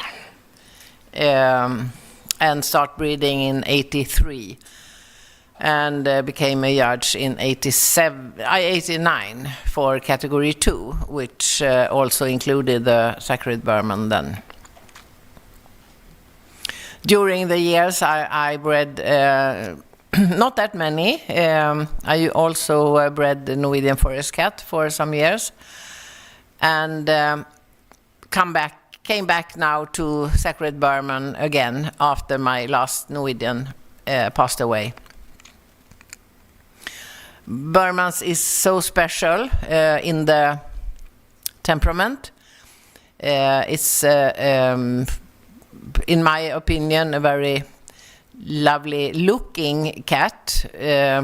Most of our breed cats look like real breed cats, but the pointed one has something that is not that common also in house cats, because they are special. And when you come to learn about the Sacred Birman, they are really special, both in temperament and in looking, how they look. So we start with the standard. Here we have some problems already. I know some of judges, or how many of you are judging Birmans? Mostly, yes, good. And you are satisfied with the standard? Nope. What is the most difficult thing with the standard? What do you want to know? The head. The strong bone. Yeah. So we need to do something about this, I think. It's very difficult to understand how you shape a strong bone only by reading it. So we will try to explain a little bit about that. And we have also the rest of the standard and the points. So we can come back to these different parts if we have some question here.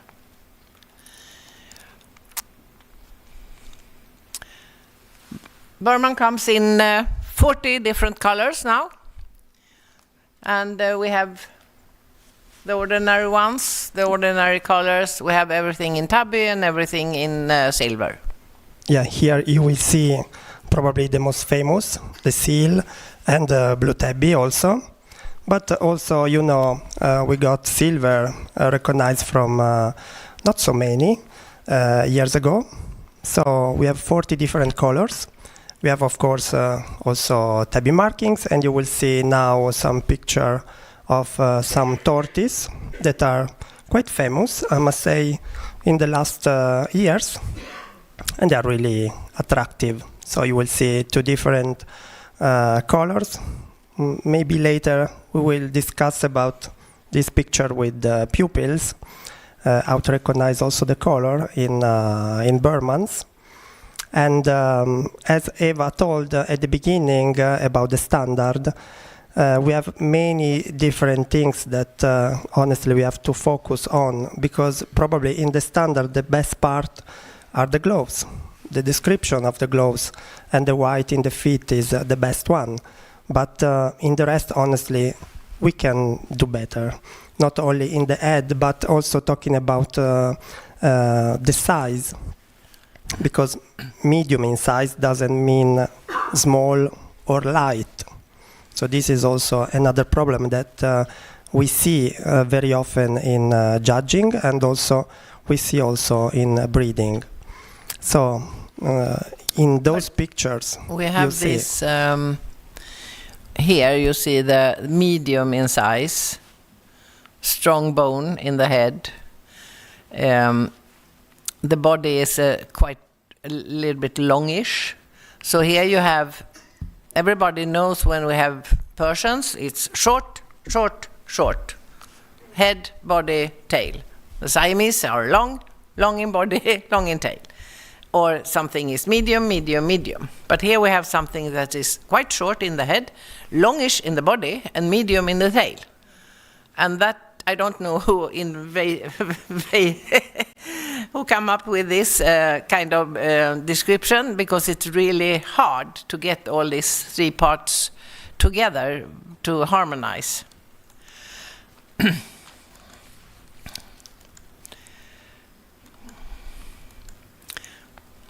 And this picture, I think, show very well the body in the Birman. That, of course, is not long as a ragdoll, but you can see it's really substantial and really good in balance.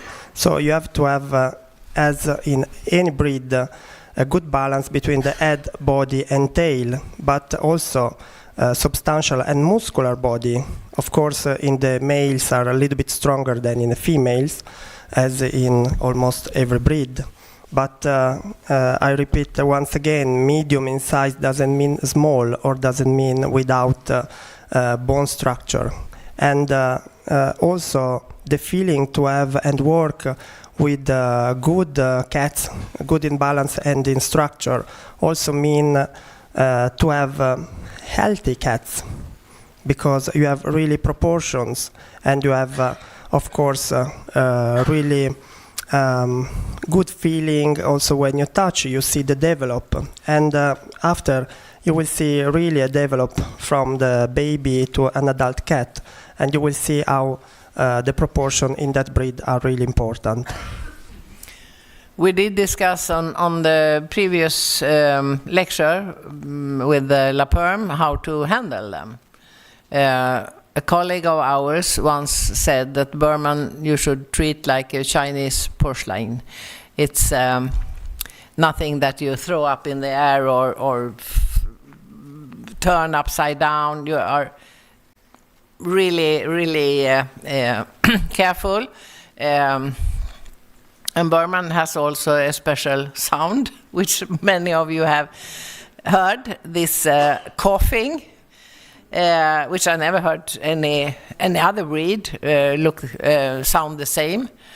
So this coughing, I don't know what it really means, but if you cough back, they usually stop.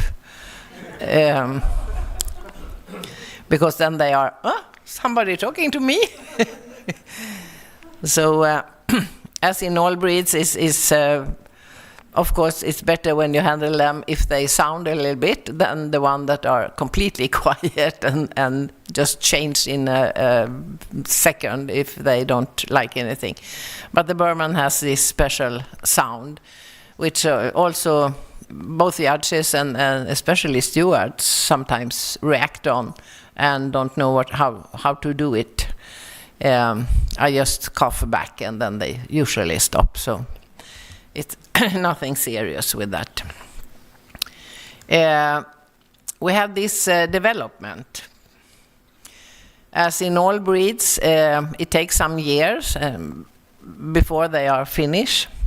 In Birmans, you see, when they are about 4 or 5 weeks old, you see what they will become when they are older. This is the same cat from the beginning, 4 weeks, and 3 months, the ears start to fly away. Everything is, youngster longish. And then about 8 months to 1 year, they start to put together a little bit more. And then they are ready when they are 3-4 years old. So when you, as a breeder or cat buyer, want to go and buy a sacred Birman, which is 12, 14, of course, weeks old or 16 or something, they don't look like they end up. And you can be scared that they have, too large ears or whatever. They will not look the same probably when they become older. So it takes, and some breeds you see when they are newborn, some breeds you see after a week or something what they will become, and with Birmans it's about 4 or 5 weeks. I think it's probably like the Persians, British also, okay, yeah, the same type of development. And Birmans always mostly get better the older they are. It's not uncommon to see really old Birmans on the Best in Show panel. And if they are healthy and have all their teeth and everything, they can compete good if they are 15 years old. They just become better. They don't fall together as some other breeds. Maine Coons and Norwegians, for example, they get a little bit lower in the head and they shrink a little bit, but not in the same way. The Birmans don't do it. And I think it's really nice to see old cats. Yeah, absolutely. We see very often in Scandinavia, and this is really helpful also to catch the difference between the adult cats and the old ones, but still good maybe in a contrast, because you know that also the contrast is one of the main characteristic. And in that slide, it's really important, I try to use this, to see here the distance between the ears that you have almost in the adult cats. So, but absolutely not in the baby and junior class. And focus on the details, because really it's a slow breed. And even if the boys are biggest than the girls, but the develop of the head and the develop of the body, it's almost the same. So we have to need time to have a complete full cat in the head and in the body, and the balance also really important. But if you take a look of this kitten in 3 months, looks totally different comparing to the cat in the 4 years. So the last picture, but it's exactly the same. So also as a breeder, it's not an easy breed, because we really have to focus on the details. And of course we have this 4 weeks or 5 weeks that can help us to see which one can be a good cat in future. But of course we don't have a crystal ball, and we have just few details that can help us to breed in a good way. So take a look of these 4 pictures because I think show very well the develop of that breed. Yeah.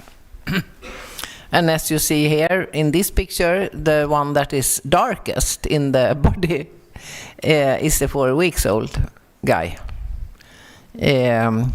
So sometimes they are all born white, as you know, all pointed cats. But some of them get very dark when they are small, but that disappears when they get older, mostly. Any questions so far? Yeah? About the standard. Yeah? Shall we go back to the standard? About the remark on the standard. Here? I didn't see that remark on any other standard we got in all 4 categories, and it's written that the sacred Birman has a unique morphology. But what does this mean? Yeah, it's a 10,000 pound question. I think it has something to do with this, which I said before, that you have a short head, a longish body, and a medium tail. These proportions, are not in as I know, in any other breed. You have medium, medium, medium, short, short, short, long, long, long. But here you mix all these 3 things, and that is quite unique. So I prefer to go for that. This is the and of course it's a very beautiful breed. So.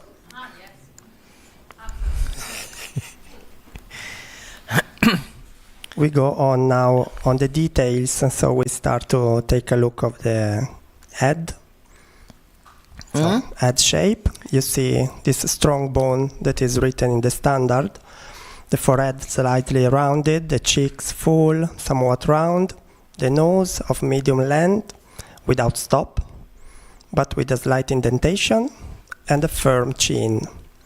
But I remember that when I start being pupil, I was asking to my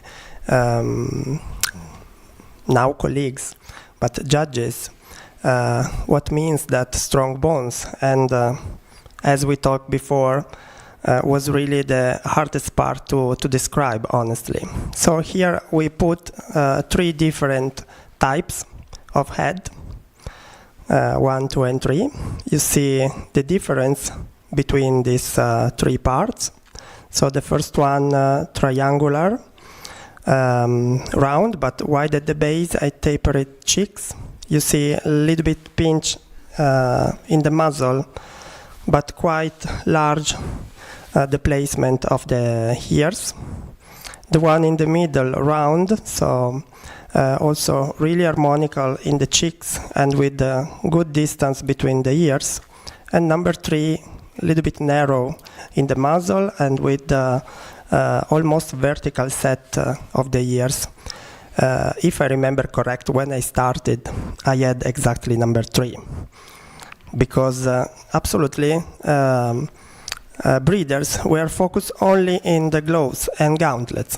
So, cat with the perfect gloves and gauntlets was a cat to show, but maybe was completely wrong type in the head, or maybe pale eye color. I have a lot of story about my first cats, and then I'm happy, so I'm here talking also about that with all of you, because it really is a not easy breed, so we have to focus on many details, especially the balance in the head and the balance in the body and the tail as well. So probably we can ask also. Yeah, what I often hear is that the Birman should have a very nice heart-formed head, formed like a heart. As you see, it's not in the standard. I don't know where it came from. Sorry? I don't know where it came from. But it's not in the standard. And for me, to interpret heart-shaped, it's a bit narrow.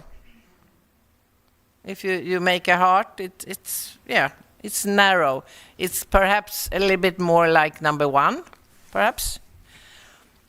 In my opinion, when you get full cheeks, somewhat misspelled, I see now, rounded, but not quite round as a Persian head, you get number 2. It's more correct in that way. Number 3 is, as Cristiano said, some of cats look like that. The picture is of a young cat, and as you saw in the previous picture, the one that was 3 months, 3 months old, something. They are a little bit too long, but they can become better when they grow. But the one that keeps looking like this are too narrow. And to describe this strong bone, the best way I can do it is to say that it should be heavy. The skeleton should be heavy. It should be not delicate.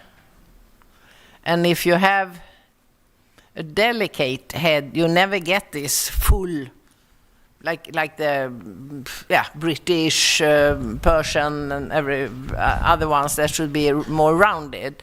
Then you also get quite strong bone. The strong bone should go all through the cat, I think. It should be, when you touch a Birman, your hands should get full of the cat. It's not a delicate, small piece of art, but should be quite heavy. Yeah.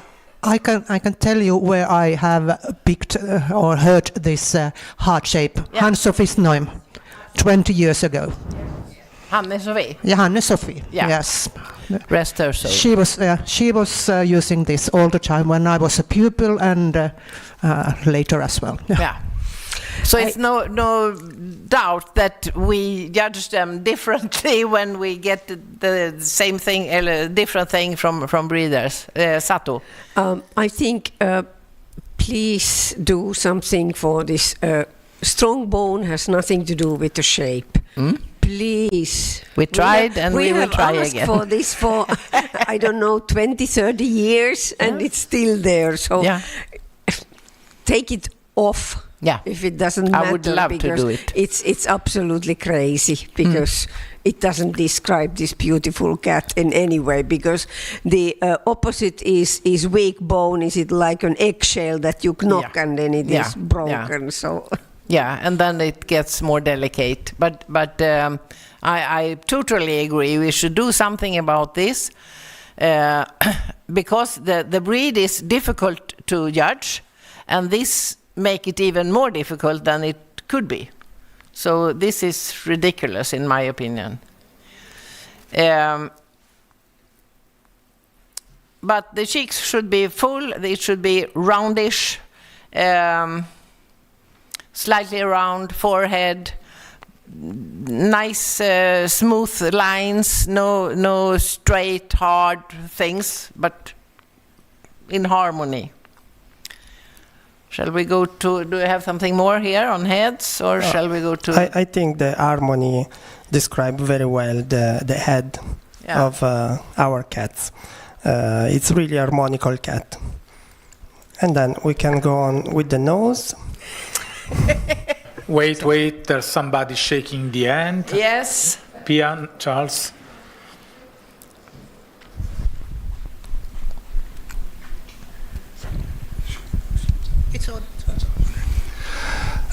Going back to this strong bone, I remember when I was a student judge in the former category 2, when I was still in that category, the Birmans, I was also very much having difficulties to understand the breed. It took me the longest until some instructing judge gave me the light.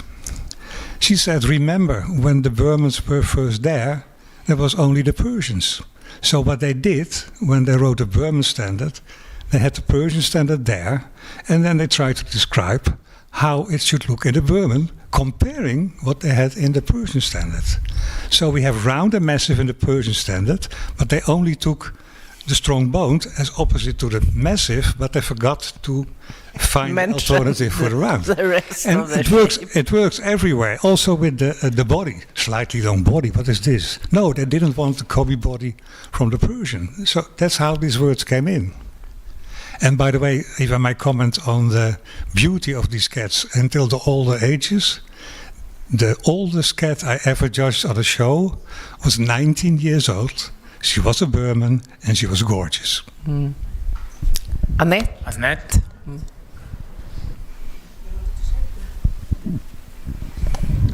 Well, I cannot agree with Charles with the history when it comes to the Burmans. You have to remember, when FIFe was founded in 1949, the standard was taken from GCCF about for the Burmans, and this is a typical English standard, medium, somewhat, slightly, and so on. And very, very little has been changed since then. A bit about the colors, the division of white and so on, but when it comes to the complete cat, very, very little. The standard we have in English, the first standard in English in FIFe was in 1983. And before that, we only had the GCCF standard.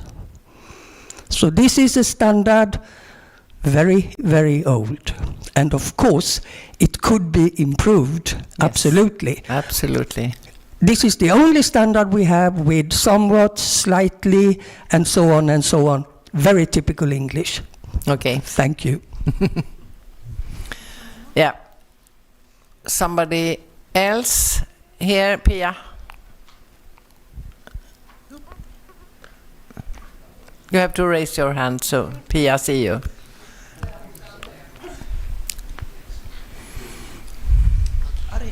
Yeah, thank you. So to be sure, you just mentioned the GCCF standard. So originally, the Birman breed comes from the UK, right?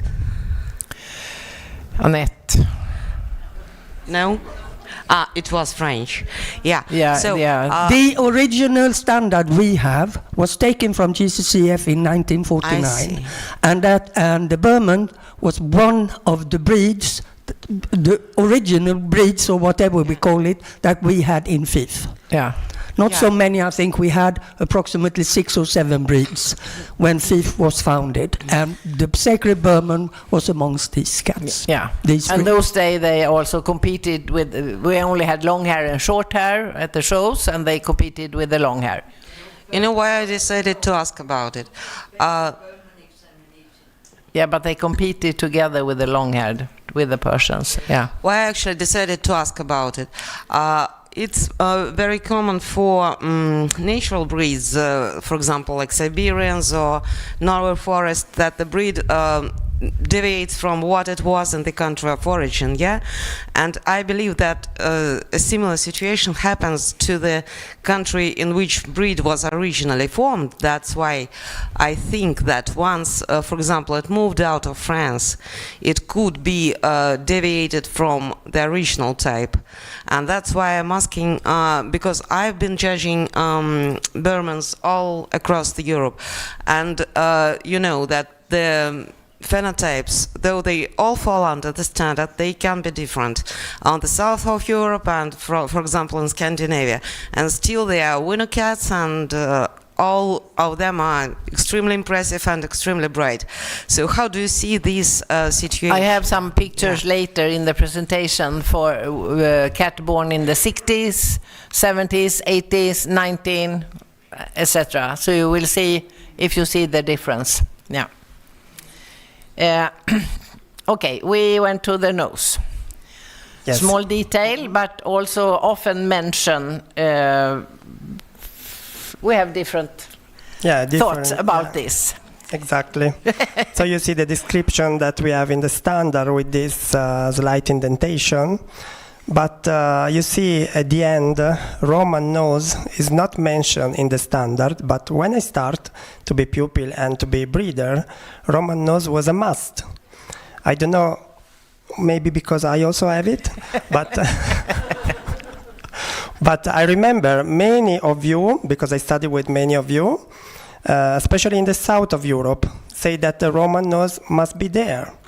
And in some other countries, they prefer a little bit, I must say, yes, maybe short and straight profile, especially maybe from France or other countries. So here also we put some picture with that that comparing to that description can be good or maybe can be a little bit better. So you see on the right the completely straight and a little bit narrow we can see in the picture the blue Birman, but on the left you see on the left of my part, so this part, yes, two nice profiles, one with Roman nose in the center and the other one with that slight indentation.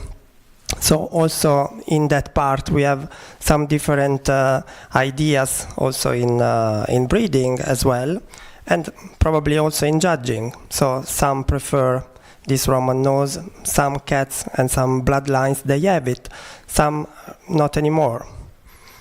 Me, honestly, I like it. I don't like it. So we have different opinions, and it's not mentioned in the standard. Okay. Here we see some heads from above. And this more rounded here, you can perhaps imagine the full cheeks in that way, instead of the blue point. Yeah, we have this thing there, which is in my opinion, more formed like a heart, because it's narrow down. So this is not correct in our opinion. Yeah, and the first two a little bit more harmonical and rounded in cheeks as well. Yeah. Then the ears. Also really interesting. You see 5 different shapes and types. We will ask to you later which one for you, especially the pupil, is the best, ear placement and size.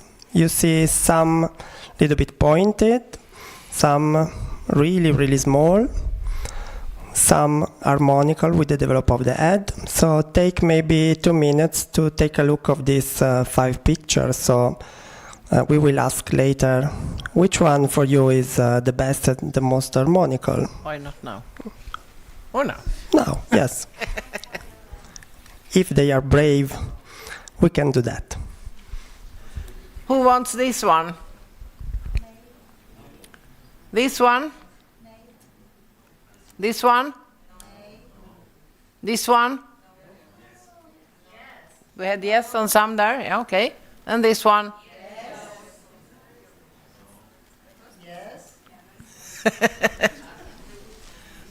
Yeah. This one you can see it's a young cat. But as we said earlier, some of these stay this way. Here you have too narrow here. This one, in my opinion, is a little bit too narrow in the base. But otherwise quite okay. But I like this one better with the more broadness in the base. This one goes a little bit too much. Here we indicate of some other breed.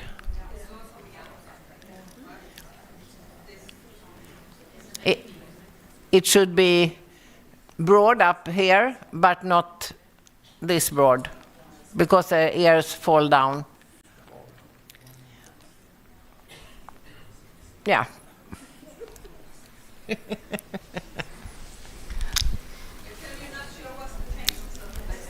Sorry?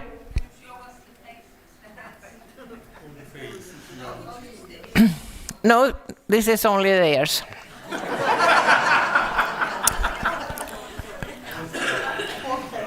Yeah. Here it says rather small, with rounded tips, set slightly tipped. We have all these strange words. Not too upright. Yeah, that we discussed this weekend. Not too deep. With good width between. Yeah. So I understand it can be some problems, and I see all these kind of cats on the show with all these ear settings, probably with nice gloves, but with different ear settings. Yeah. Eyes. Yeah, we go on the eyes now, also for pictures that show you some differences. Blue color is there in all four, but as you see, not quite round, slightly oval, medium in size. In these four, which one for you is the best shape and placement? 1, 2, 3, 4. 1? Why? 2 for somebody? And we think number 2. Yeah. For us, yeah, a little bit, because the first one is really nice. Sorry. Yeah. In the shape, but a little bit narrow. If you see, maybe he's a baby or youngest. So, but you see that they are quite narrow in placement. So number 2 for us it's a little bit more correct.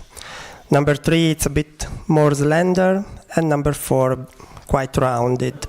So this is the way they look when the judges use the toys, because this cat has these eyes otherwise, but on the show where judges play with him, he gets to look like this. So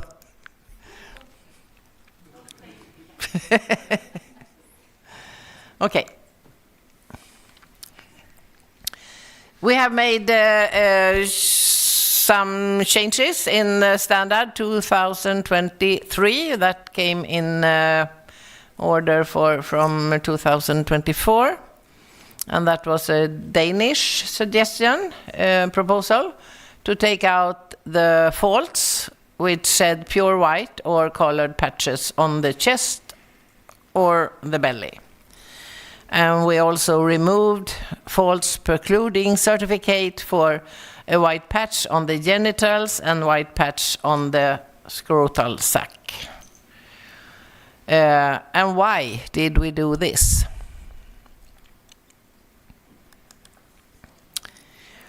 I come back to this. This is what the Birman looks like.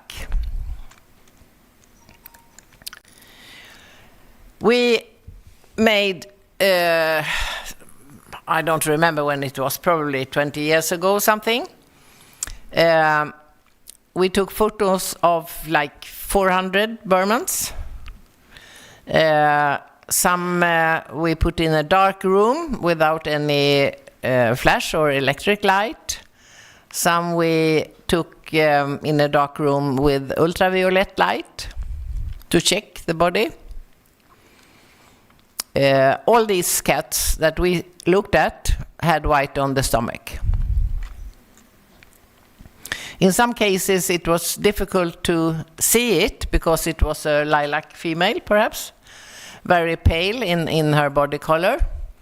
But all Birmans has this, more or less.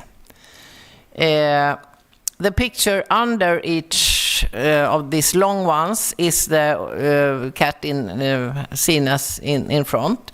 So you see all of these are not, any of them are not, you know, especially dark or something. Quite normal body colors, but still you see the difference on the stomach. A friend of mine also tried to, when we she was working for Tubby Point, she mated Persian with the Birman. First generation was a black cat with white gloves and white spots on the belly. From a solid or non-white Persian. So, in my opinion, it must come from the Birman. So even in a black cat with white feet, first generation, you see this white spotting. Then we can discuss how the white or how to treat this. Now it's taken away from the faults. Of course, it's much nicer to see a really pale body color and really strong point color. But on most cat, the body color is a little bit uneven. If you compare to other breeds, Siamese, seal point Siamese, they are often very dark all over. The same goes from Persian color points, especially the seal point. They could also be really, really dark all over. And this is accepted in so many other breeds because you see the contrast, it's good, the cat is old, you have a lot of different saying that why you should accept this. But then we come to the Birman and suddenly all this leanness with other breeds just disappear. And that is quite strange for us as breeders. Of course we should stick to the standard, but as Cristiano said in the beginning, there are so many things to focus on the Birman. So this is how they look like. Yeah, we can say also that the more white they had in the gauntlets, the more white they had also in the belly. So the less white they had in the gloves, the less they have it also in the belly or chest. This doesn't mean that we don't have to take a look, of course, but just to explain that the white can be also in some different parts, and maybe we don't take a look if the cat is, of course, lighter in the body because we don't see, but this doesn't mean that it's not there. And we have to, I think, use a common sense in every single breed color point, because sometimes honestly we are really much focused in this white or these dark patches in the belly of the Birmans, and maybe we prefer to choose some other cats, some other breeds. Maybe not good enough, let me say that. I want to be a little bit more provocative. Maybe not good enough in the other aspect. So we have to, of course, use the same way to judge all the breeds and take a look of the differences. Yes. Pia, are you going with the microphone? We have questions.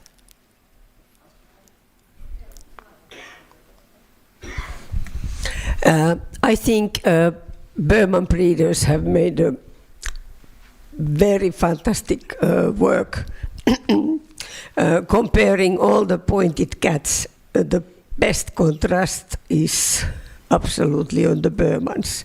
So pale body, beautiful dark mask, even when the cat is 15 years or so. So incredible. Yeah.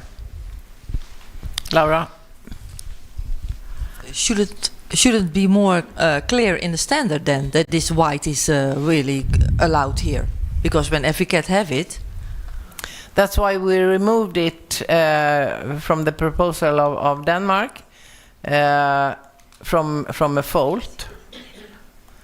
Because here the best is, of course, if they are having the same color all over. Yes, because absolutely. Because that could be more clear in the standard. That is a lot. But that's why they took away pure white or colored patches on the chest. Is not a fault any longer. Still, we keep, of course, white patching in the colored areas, which, in my opinion, should be the pointed areas. If you look at the German version, it says pointed, and in the English and French, it says colored areas. And that's why I put these points. It's, of course, the meaning is you don't have a white patching in the points. Malin. I think that we need to remember, first of all, the sacred Birman is a pointed cat, so the contrast is really, really important. And we have dealing with the white on the feet, and of course there are white patches on the stomach, so why don't we, in the standard state, white patch on the belly is acceptable? Then it's not, you don't want it, but it's acceptable. Yeah.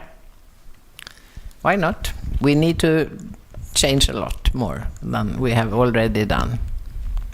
This is a picture of two, it's not the same cat, it's two brothers. They looked alike when they were small, so it's from my breeding. When they are young, rather, 1 year old or not even that, perhaps, everything is light and nice. And then they get older.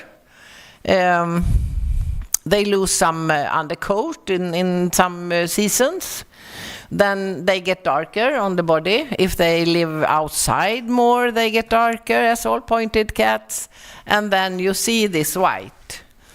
If they have the same body color at the same time here, you have seen exactly the same pattern.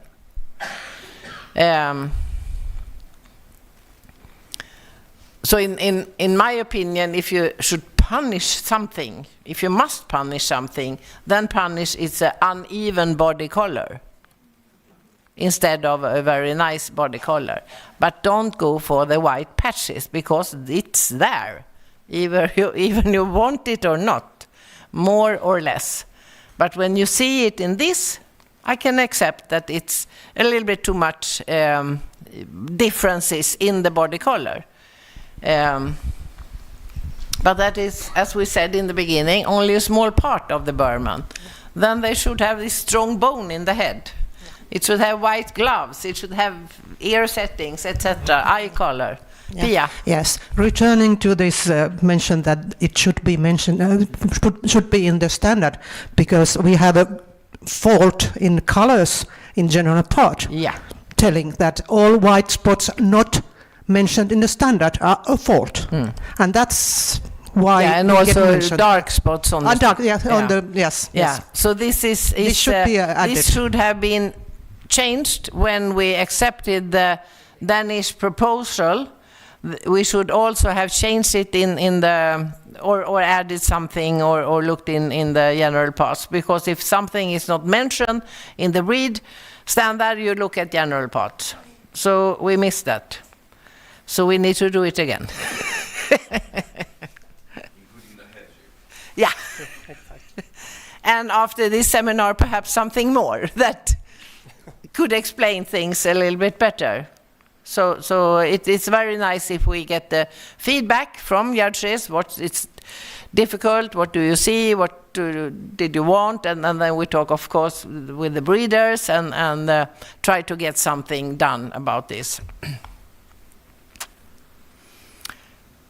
Just remember that these dark parts also becomes in adult cats because of the hormones. Very, very often are there because of the hormones. So take in consideration also that, of course, in every breed that is shown. And when this cat gets his undercoat back, you don't hardly see it again. So it's sometimes seasonal. Then we have the coat quality. And here I see so many different types of quality. It says silky texture with a little undercoat. And this picture, I think, shows a silky coat compared to a coat which is dry and woolly, looking like this. You see the difference? And you often see Birmans with this dry, woolly undercoat, perhaps with perfect gloves, but completely wrong coat quality. And here we once again have a problem, that these cats with correct quality, correct head shape, correct eye color, correct everything, with a little white on the stomach or a little bit uneven, they go away for a cat with too high ears, perfect gloves and gauntlets, and a woolly undercoat. This is not fair, because it's so many difficult things to think of. And of course the white is important on the Birman. It has a lot of points, and it's very characteristic for the Birmans. It should be there, but not perhaps painted as it is today. So coat texture without so much undercoat, silky, absolutely not the same coat texture as a Persian, not either the same as the ragdoll. It's something else, but cold and silky. And the best way, probably judges, of course, know, but if somebody out there or pupil judges listen, the best way to feel the coat texture or the quality is to put it on your back hand, because there you feel if it's cold and silky or if it's warm. And the warm is not correct, the cold is correct.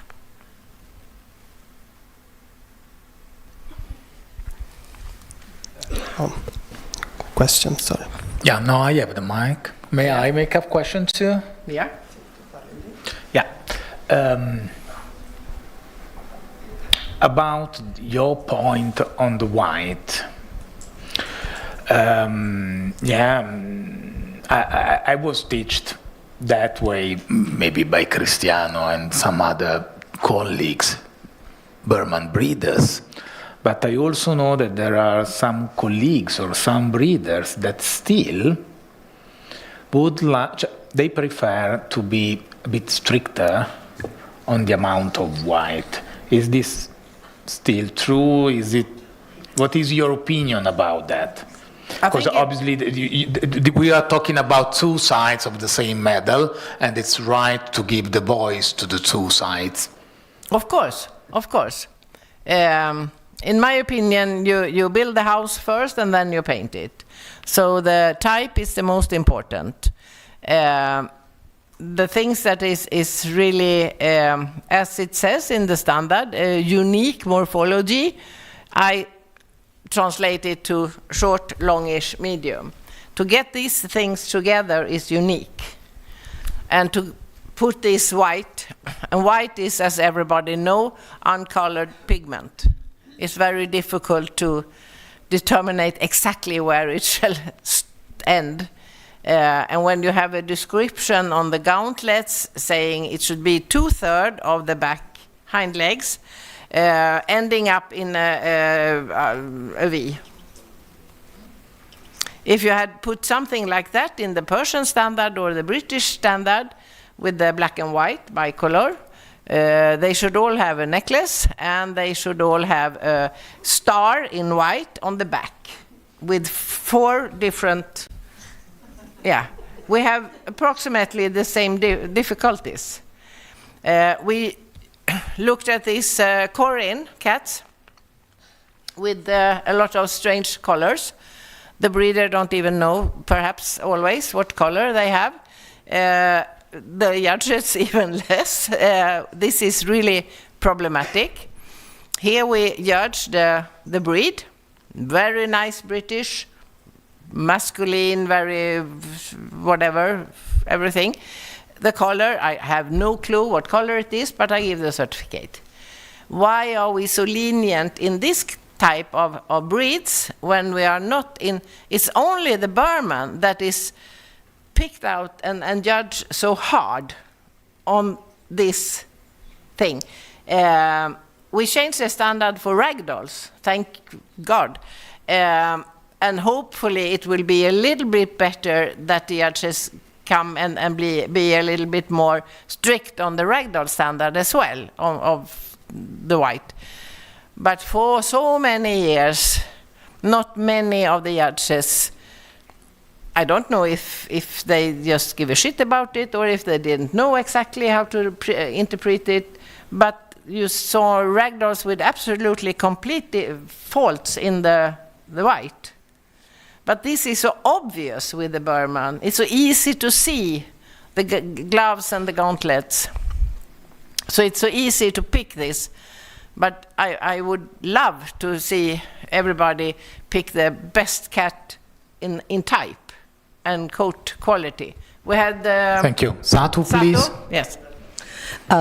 Francesco, I would, to these people who say something about this white patches or whatever, I would just make a simple question and ask, and what about the lilac silver tabby point Birman? How do you like their white patches? Yeah. Because when we didn't change the standard yet, for me, it was my own interpretation of the breed that I said it is not fair that we punish something because it's a seal point, but not when it is a cream tabby point or whatever, because it should be the same for all the colors, and it's impossible to see on certain colors. Of course, on the seal point, all the cat, you see it easier. But okay, my question was about, there has been a lot of discussion, at least in Finland, about judges choosing the really long hair cats. They have longer.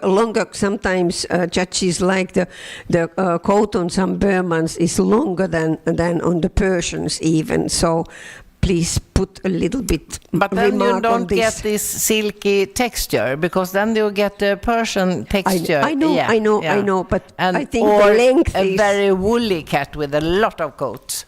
But then you are far away from having the right coat quality. So, yeah. Laura. I have better. Yeah, first. sorry, yeah.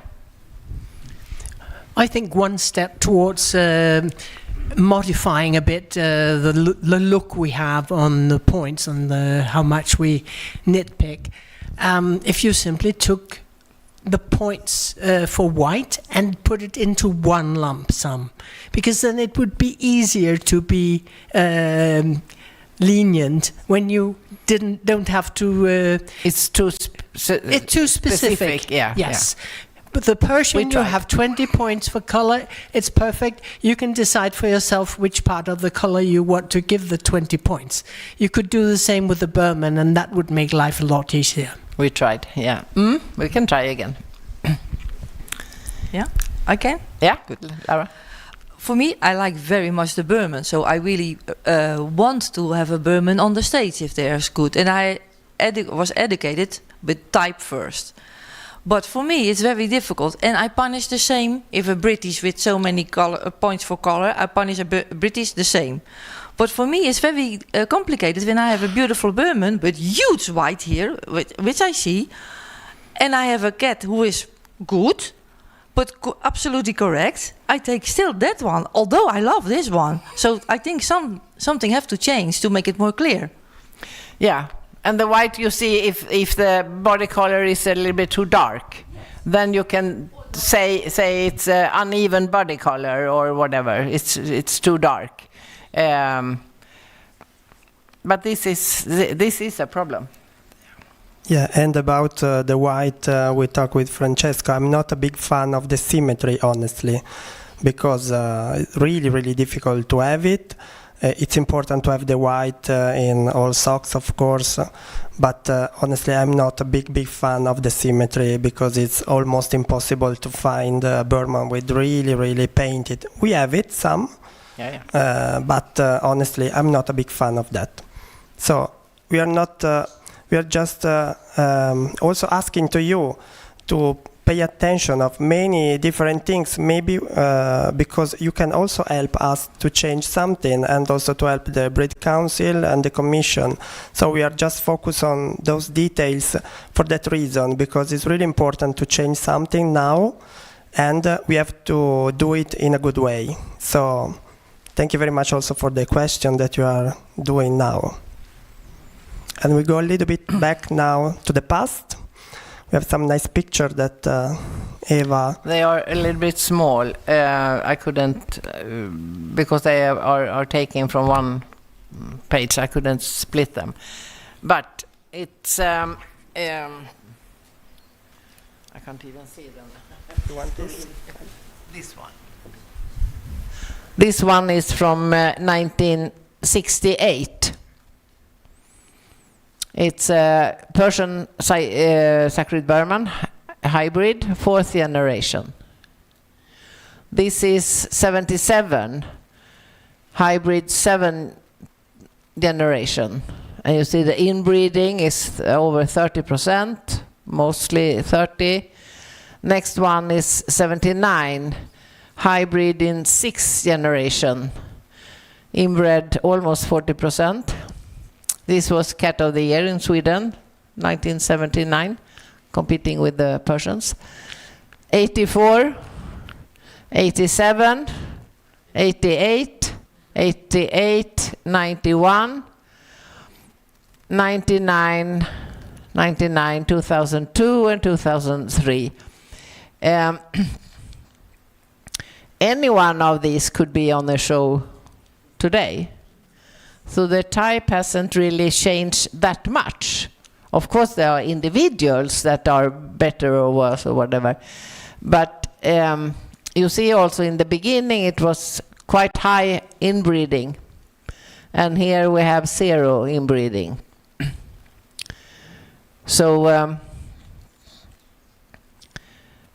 these are our old famous Birman cats, but looking approximately the same in type even today. If you compare to what the Siamese standard said 60 years ago and what it says today, I don't think it has changed that much in the standard. But if you no, in the written standard it's the same words, yeah.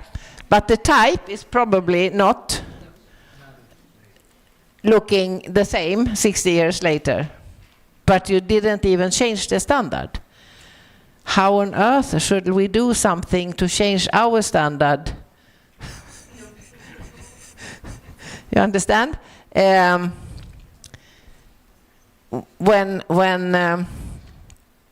the cat looks like this, they have always looked like this, more or less. And this is also, you know, like more than 20 years ago. And the picture we have shown today earlier is more picture from this some couple of years. Question from Bette? Bette? Hmm?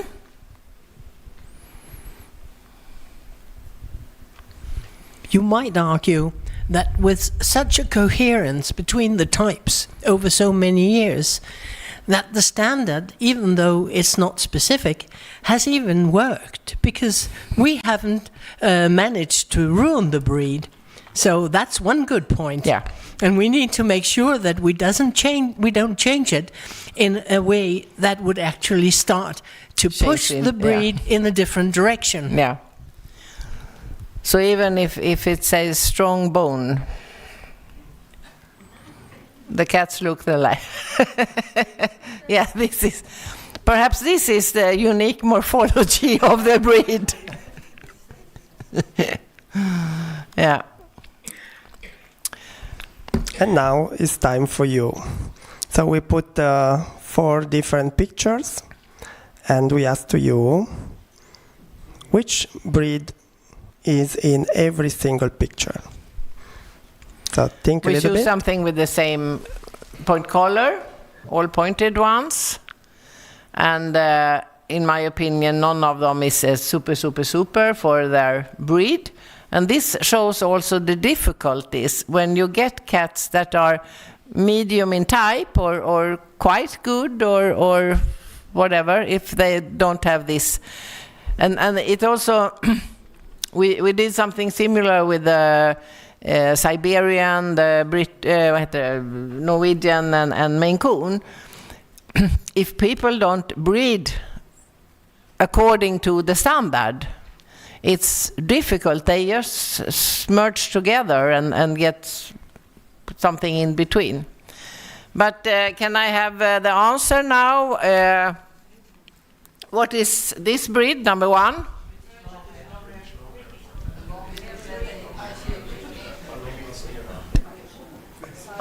British long hair, I hear something more. Neva? And this one, number 2? Ragdoll. Number 3?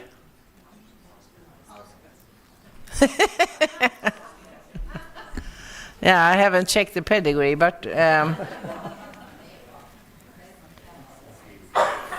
number 4?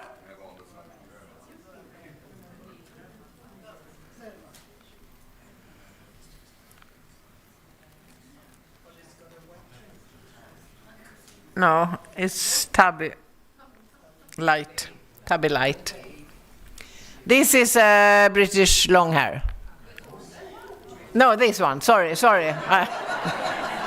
I'm just joking. See if you are still awake. And what I can... this is the only one that doesn't have the strong eye color, which at least a lot of both Birmans and Ragdolls has. This is a Neva Masquerade with very nice eye color for a Neva. This is supposed to be a Ragdoll. And this is a Birman. Yeah. So without the white gloves, it's a little bit more difficult. But then we have the mitted ones that could have white gloves as well. And here it's so important, I think, that it's nice when they say the mitted ragdoll should have a white chin and a white stripe. Yeah, then at least it could be more easy to see the difference. But when we get so many breeds with the same color, approximately more or alike, and you don't breed them really according to the breed standard, it's difficult. Birman is nice, I think. She's a bit sleepy in this picture, but yeah. Number 2 could also be a Birman or a Ragdoll or a Neva. No British, no? That's the only thing for sure.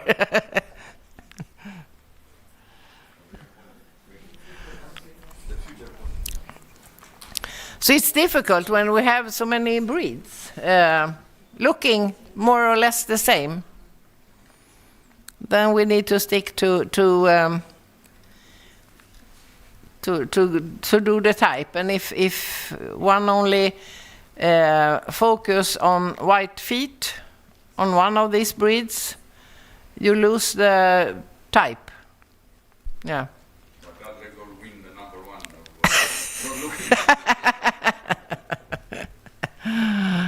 So do we have more questions? We have gone through this. Is it something we should go back and talk about. I want to thank also Cristiano, of course. We made this, and with the help of Sjödin Zimmerman and Annette Finnebeck, who supported with pictures and technic things in this power presentation. So we had some help from them as well. Yeah, I also thanks Eva. We start discuss about this presentation, I think was a Scandinavian winner 2024. And then we had some really, really nice evening with lecture on the ragdoll, on the Persian, and we say, yes, it's good to go on with the Birmans. And I want to thanks also Kerstin Zimmerman and Anneli Finnebeck for the help that they made it organizing this presentation. I hope was helpful. We just focus on some details, so now we need your help, and of course the Breed Council help and the Commission help to change and to do something good for our breed. And thank you very much for the for this day and for your questions. We have to thank you for the point of view that you brought us today, because you gave us an interpretation on a quite, I would say, hermetic standard. So really, thanks a lot for your point of view and for sharing it with us. Thanks a lot. Okay, thank you. Any other questions or something? Yeah, Anna? I have only one question, because sometimes when I judge seal pointed Birman or chocolate ones, the colored areas, especially mask, but also the tail, has this bringling, I mean, not so even color. What do you think about it? It should not be brindle. Yes, I know, but it's a serious fault in your opinion, or it's just we can close our eyes? It's probably due to hormones in one or another way. It has been sick, it has been delivering babies, it can be whatever, and it comes and goes. But at least for me, the same if a cat is out of condition. This is also a type of out of condition. If you have everything else right, okay, it can be giving the price anyway. It compares to what you have to choose from, of course. About if you have another one with perfect points and full coat. It's more difficult if you have one with perfect points and no coat at all, and then you have this one in super condition with the coat and everything, but it's not back in the color. It's also the same. I've found out several times on especially the Birmans, because I see a lot of them when they have a little bit pink here, and then I judge a cat with this pink, and I say, oh, I've never seen that before. And then some months later I judged the same cat and the pink was gone. She was on pea pills during this, and then it disappeared, stopped the pea pills, and suddenly the color come back. So it can be, things that change. Hormone things, yes, of course. Okay. Again, thank you for a very nice view in the Birmans. As I am a new student in category 1, I feel a little bit stressed when I saw these average pointed cats. And yes, I'm a little bit worried to study this category and pointed cats. But my question to Eva and Cristiano, as a long-term breeders of Birmans, I have seen many pictures on Facebook of litters claimed to be Birmans, but they look very exotic, very Persian. So I think that there is a trend to mix those breeds together, and if you act on this, and if it's also common in FIFe or just outside of FIFe, but I think that those crosses are also imported to the FIFe. Yeah, you have on this picture from 60 years ago, the first one on the first row was mated with Persian, just some generation back. They were hybrid cats, all of them. No, but nowadays you see more looking more like Persian, and that's why it's so important to stay with this strong bone. and the ear setting, the eye shape and everything, because, and also with this nose, not too short, but somewhat rounded in the head. So all breeds has a special look, also the Birman. So you just need to find the right look of the cat, and then you have that in your back head and try to use it when you see the cats at show. And in my opinion, or our opinion, is better to try to find nice type, first of all. With the white of feet and everything, of course it should have it, but focus on the type and the body, the heavy, longish body, not these short ones. You should be able to stretch them, and they should weigh perhaps not that much. It's not a big cat in that process. You know, my Norwegian female was like 5, 6, 7 kilos. My Birman females is 3.2, normal size. Neutered male, perhaps 4 or 5 kilo. They are not that heavy, but they are strong in the bone. No. Oh. Yeah.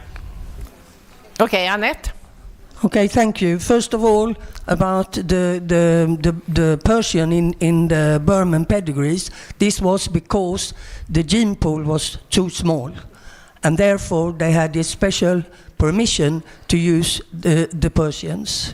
But that was during a very short period, as far as I remember. But I would like to know what you want to change in the standard. I personally like slightly, somewhat, and all that. And when it comes to medium, you have that in several breeds, of course. But, of course, the word morphology. What is unique with the Birmans are the socks and the gauntlets and the gloves.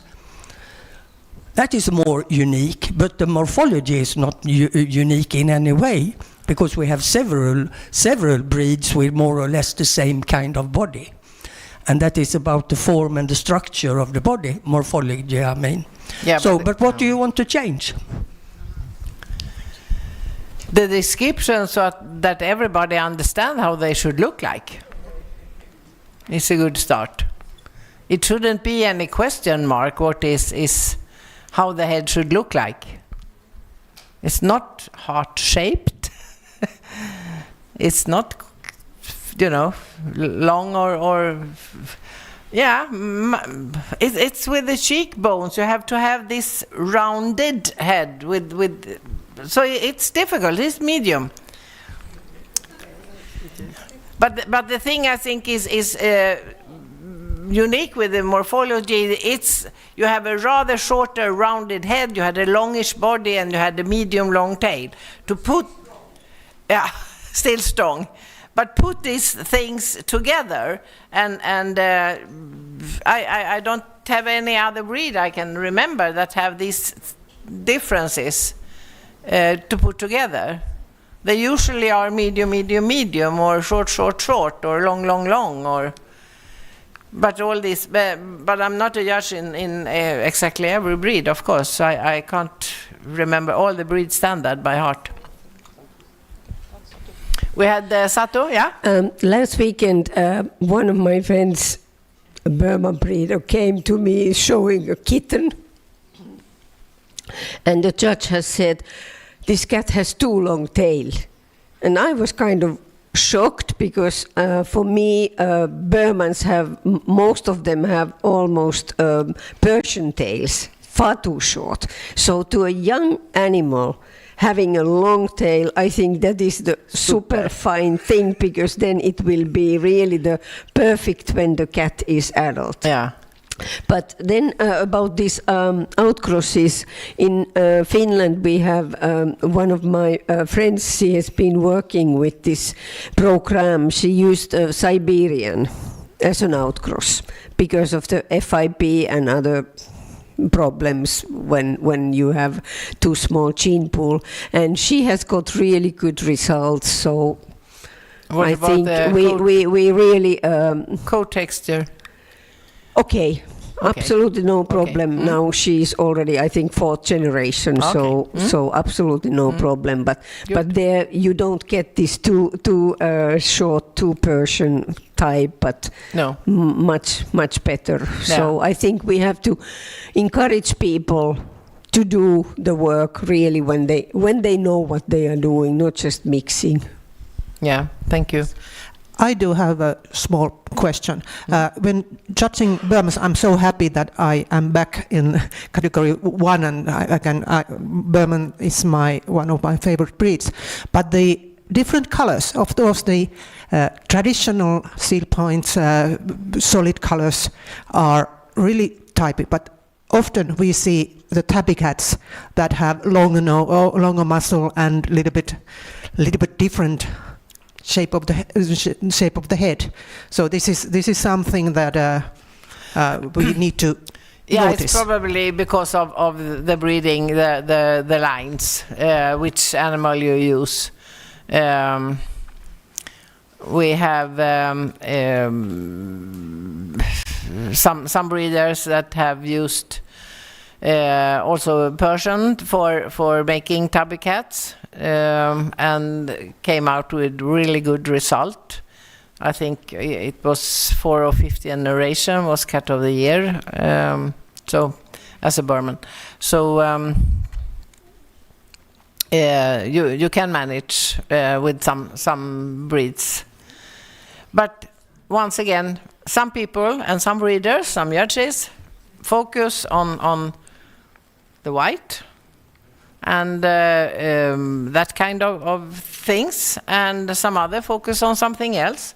And if they like tabby and focus on only white feet, perhaps they don't get the type as good as somebody who don't focus on that the same.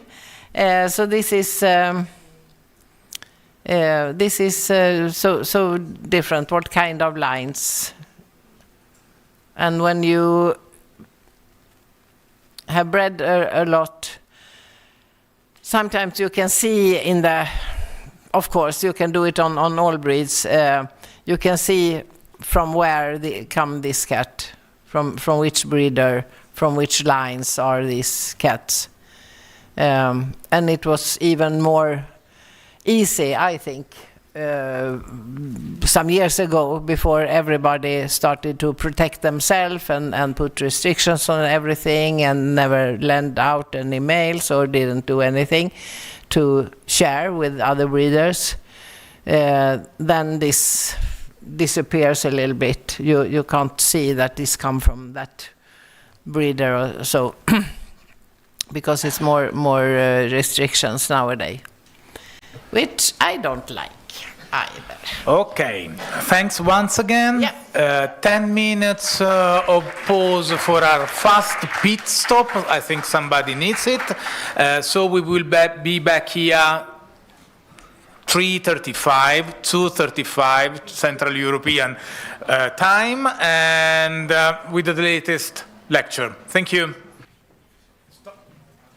Please stop the stream.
Okay, so now we start with the last lecture of the day. Give the floor to Mirek Skotarczyk. Hello everyone. Microphone probe, it's okay. Okay, I know that we are all tired, but I try to do it the best, fast way I can do, but also I would like to have your participation. Today we are meeting to see and to talk about Siberian and Neva Masquerade standard. It's really well written, as a matter of fact. I don't have so many spaces like on Birman's, but still I think there are some points and spots over there that we can discuss. But before we will go to the standard, I think we should emphasize the Siberian and Nevas, which are the youngest breeds which were recognized in FIFe between Maine Coons and Norwegians. They are natural breed. And why it's important? I think when we look at the phenotype of this cat, when we take this cat to your hand, when you have this cat on your table, the fact that it's coming from the same latitude, when you look on the globe, all those three breeds are coming from the same latitude. There's the Siberia is lying in the same almost line as Scandinavian Maine as the state, United States. The nature, the seasoning changes, severe winters, quite high temperatures during the springtime and the summertime made those breeds special. When you look on those three breeds, there are similar things what you can find. All are strong and powerful. When you look on the Siberian and Nevas, they are well boned and muscled. They are broad chested. You feel the certain substance when you evaluate those cats. The bone structure is really strong. The head is with the soft contours. There's nothing which goes beyond too much far because they are dealing with severe winter time. Special features of the coat, it's double, it's really dense with lots of volume, with 3 layers as a matter of fact, and even the legs, they are in the paws, they are large, round, well tucked between the toes. Those cats are made to survive, to hunt, and to deal with really different environment factors. But now about the standard and point distribution. But much better when we look at the pie and showing the proportion. Almost well-balanced cat. But when you put the ears and the eyes to the head, you can see there's a domination. There are points which make this part of the head quite important for the breed. So let's look at the head. Yes, the standard was written for males, but I put the female over here, just in case someone will ask, because I always hear this question. A bit longer than broad, like most of the breeds. Softly rounded and massive. Broad, just slightly rounded forehead. I think this feature is quite important because quite often I heard, this Siberian or Neva is really quite beautiful, but I miss really rounded forehead. No, just slightly rounded forehead. It's quite important, but because when we will talk about the profile lines, it will be not possible to have really doomed or rounded forehead with description of the profile.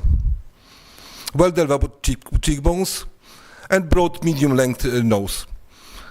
I think the two parts over here, softly rounded as the shape, is the shape of the Siberian and the nevas softly rounded. When you touch the cat, you can feel two parts. You have the skull, you have the muzzle box, but are they softly rounded?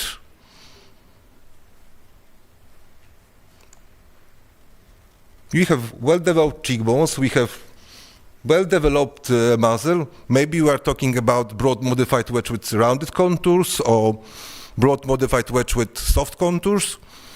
I think this part, softly rounded and massive, is a little bit misleading because this cat has a special look, a special image and a special softness of the head. There is also this expression about the length and the width, and it's also quite important. Quite often we can have the impression when this front line is quite short, the head getting a little bit more rounded in the shape and totally destroyed the look of the Siberian Neva. Here we have the picture of normal head, but what would happen if this line, if the length and width will be the same?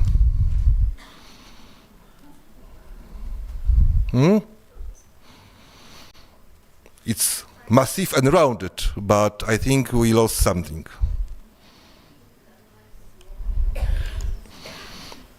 And some examples of front view of the Nevas and Siberians.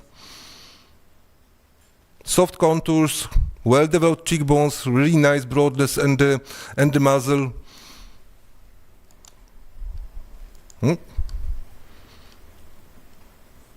Young boy. Nice development of the cheekbones, really nice soft and rounded contours on the lower part of the head and slightly rounded forehead. That boy you already seen. And ladies also with really nice head shape on them. And comparing them to other natural breeds, totally different in the shape. Of course, Norwegian triangle with straight sidelines, equal in the size, squared outlined Maine Coon, and softly rounded massive head of Siberian and Nevas.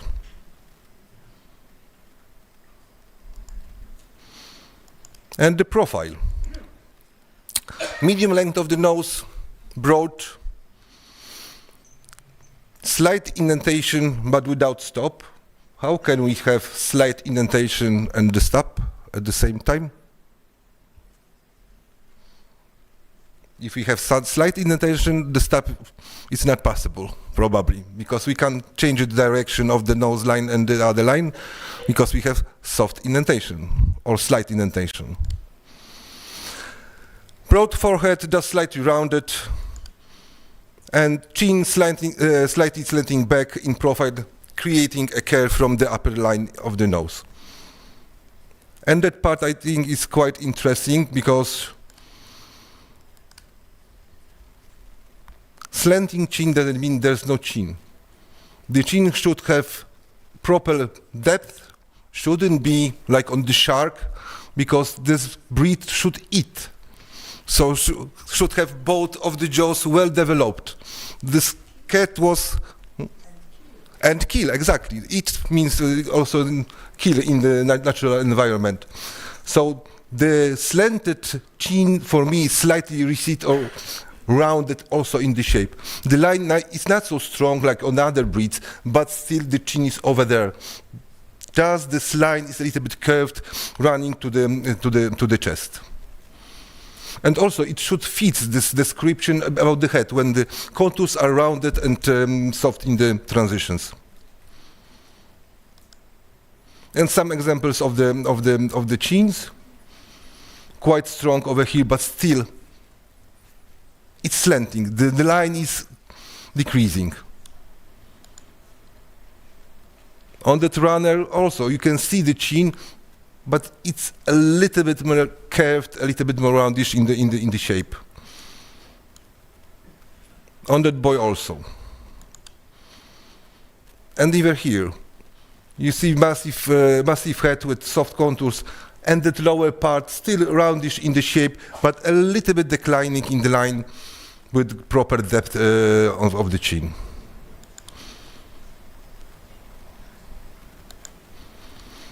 And when you look on the profile, totally different than on other natural breeds in category 2.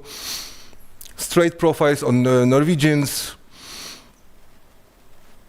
profile with gentle slope on Maine Coons, and here we have this slight indentation. And I think this is quite often overlooked when we think about Siberians and Nevas, and sometimes we have the tendency to look into really high top of the head, but then you will end up with this picture I made in AI when we have really roundish expression of that breed.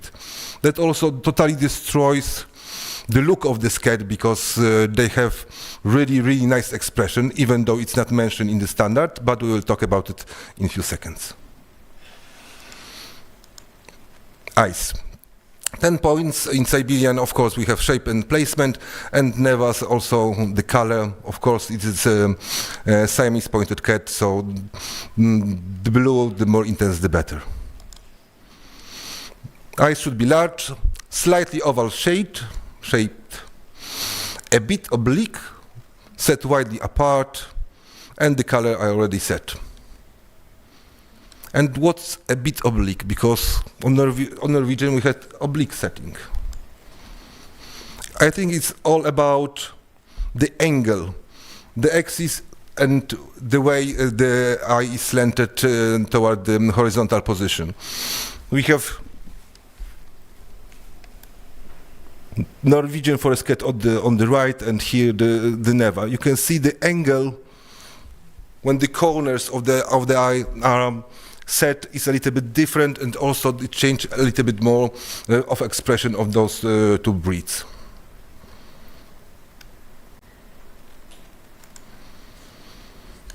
And we have points for the shape, we have a point for the placement. In Nevas we have points for the color also. But as a matter of fact, there's no description of expression of those two breeds. And for me, those breeds have really special expression. How would you call this expression? Alert. Alert, okay. Like Norwegian? Yes, because they are hunters. Yes. Any other proposal? For me, this is my personal feeling, quite heavy. I mean, you feel the respect when you look on those cats. For sure, they are not sweet expression. Strong but not aggressive, self-confident, and I call it the gaze of concerned gangster. You feel they can hunt, they can kill, but they control the whole situation. Yeah? Thea?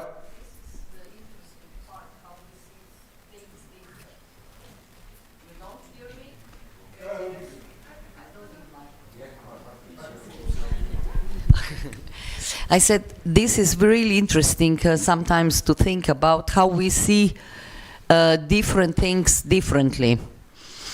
For me, Neva has a little bit melancholic, dreamy expression, or even a little bit worrying, sad.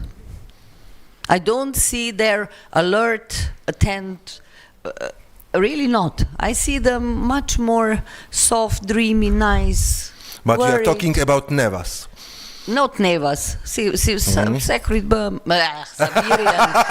Siberian and the Neva. Yeah, I mean they have, for me, it's so funny because we all see different. Yeah. But that's why I think we should somehow find the way to describe this expression, because we see this cat is totally different than all other breeds. You have, oh yes, this is fantastic Siberian, even without touching, you like it. But we see this in different way. But this is that for me melancholic. Melancholic also is for me, they are a little bit, soft. And those cats are not soft or melancholic. This is a... Yes, Anna?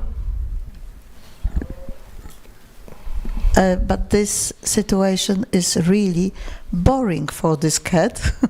He's sitting at the show, nothing is going on. Yeah. When you go and put this cat outside, the birds, the mouses, some insects, I think expression will change. Yeah, of course, like on all breeds. Yeah.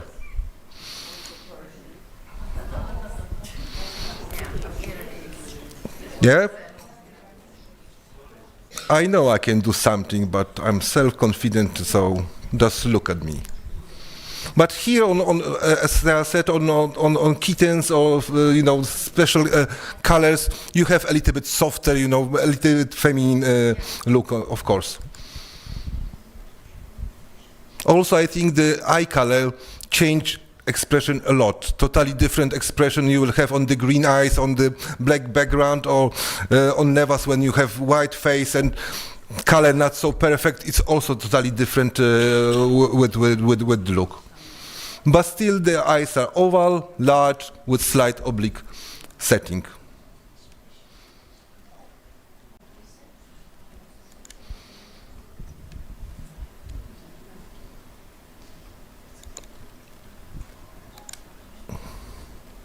Almost the same, but not the same, as a matter of fact, when you compare those three breeds. Annette expression on Norwegian, there is a large oval with oblique setting. On Maine Coon we have really expressive look with large, widely not deep set oval shaped eyes, and here slightly oval, a bit oblique. But those details makes the work. They look totally different. And the ears. 10 points. Medium in size, well open at the base. Tips are rounded, with well-developed hairs inside and tufts, and with good width between, tilting slightly forward. And what's the good width with between? What does it mean? 1, 2 ears, upright on the head.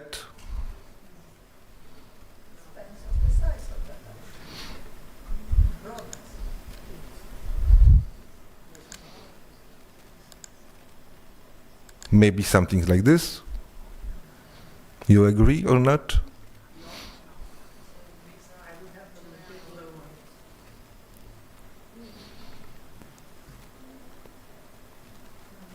Lower? Okay.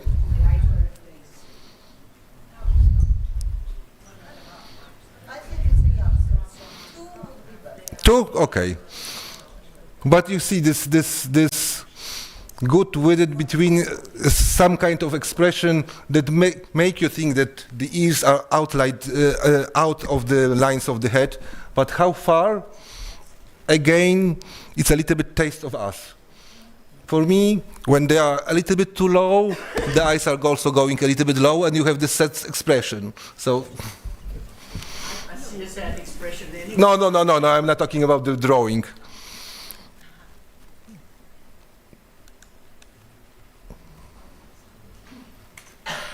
So medium,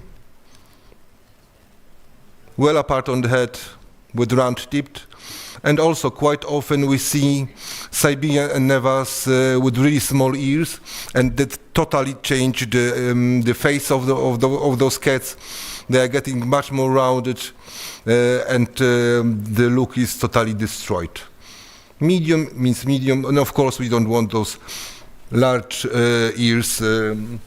Which also totally change the expression. But here we have really nice examples.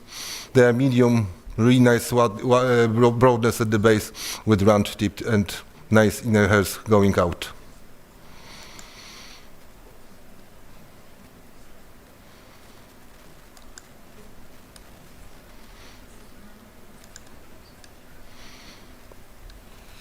And comparison of those three breeds, large in Maine Coons and Norwegians. On Norwegians they follow the sidelines. On Maine Coons they are placed upright on the head. So totally different, but still fits the overall in the head. Any questions at that part?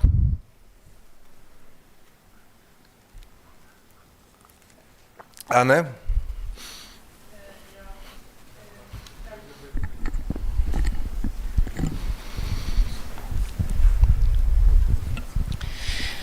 But it is more to the eyes than the ears, which is described as large, also for the forest cat, by the way. But often, well, I just now look some photos of a lot winning Siberians. They are medium. They are medium in size, in the head at least. And that is what we see, but I know the standards say large. But I think original standard maybe from old times in Russia, maybe. I think this older standard, what we maybe not copied fully out, said medium size of the eyes. But and to see a Siberian with large eyes, they would look silly. Sorry. But those eyes are large on those cats. But sometimes the winning cats, usually on males, when the head is really, really huge, and they are quite wide apart also on the head, and with the coat, this is... Nice Siberian.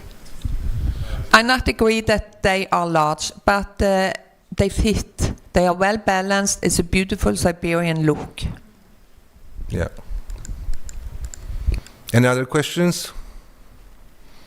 Okay, let's go. Body. 20 points. In general part, we have description medium to large. Of course, females mostly smaller than males. And what the standard says. Well-boned and muscled, powerful neck, broad chest, body in proportion to create rectangular appearance, medium height of the legs, the forming rectangular shape with the body, strong and powerful, and the paws large, round, well tufted between the toes. As a matter of fact, there's nothing about the length of those cats, medium to large. When we look at the standard of Maine Coons, we have long, Norwegians we have long, and so on and so on. On American cars, we have the definition of the length, 1.5, la la la. But here, nothing in the length. For me, I think it's all about the proportions. Those three breeds are longish somehow in the body, but taking in consideration the bone structure, the height of the legs, they create different rectangular shape. All about the proportions. For me, Maine Coons are 5:3, Norwegian 4:3. Of course, hind legs are much higher than the front to create this special form. And Siberian and Neva, they are still long in the body, but in different format, in different proportion. We don't want to have short Kobe, almost Persian style bodies on Siberian and Nevas. So of course they are shorter than Norwegian or Maine Coon, but it's all because of the proportion and the structure of the body.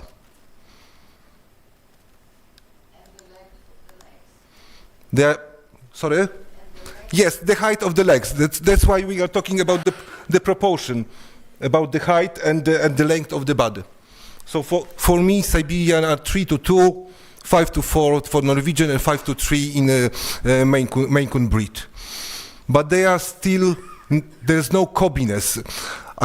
Maybe when I put another picture, so I like this length, broadness, and those proportions. Even on that really, really oldish female, the proportion and the substance is over there. But I really like the picture of this baby girl when this proportion is nicely showed. I don't remember in which federation there is a description of the body, barrel belly, and I think this nicely reflects difference between the body structure between those three breeds. Norwegian, because of this higher hind legs, they are totally different in the lower part of the body, also like the Maine Coons. Here, when we evaluate or having those cats on the table, when you take them to the hand, you feel they are much more deeper in the body, starting on the chest and going to the belly. They are not fat. So maybe sometimes we have fat Siberians and Nevas in the panel, but the substance and the structure is totally different for me. So even on babies, you see this proportion. They are longish and really nice substance and muzzle tone development on them. And of course, the tail is a really crucial part of this breed. 5 points, but medium in length, thick, round-tipped, and covered with dense hair. It's totally different comparing to the other breeds we have in category 2. Fully coated with nice density to fit the proportion of that breed. Some examples of the body with the tail, and also you can see nicely the proportion between the human and that female.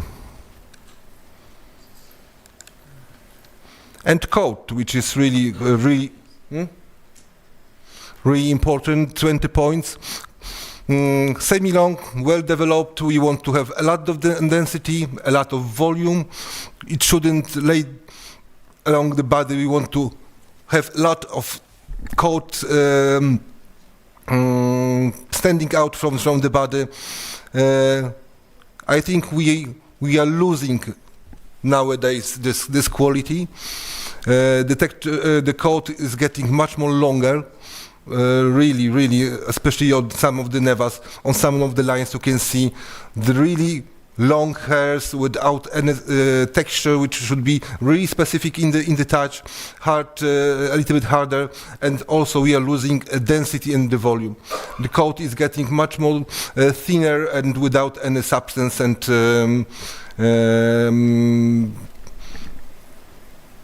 volume with it. And of course, this is the cat which, like all other natural breeds, losing the coat during the summer. The seasonal changing have a really crucial part on development and also the presentation of the coat of those two breeds. And some example of nice density and volume on those cats. They should survive in really severe environment, so we want to have a lot of this, but not so long hanging down on the floor.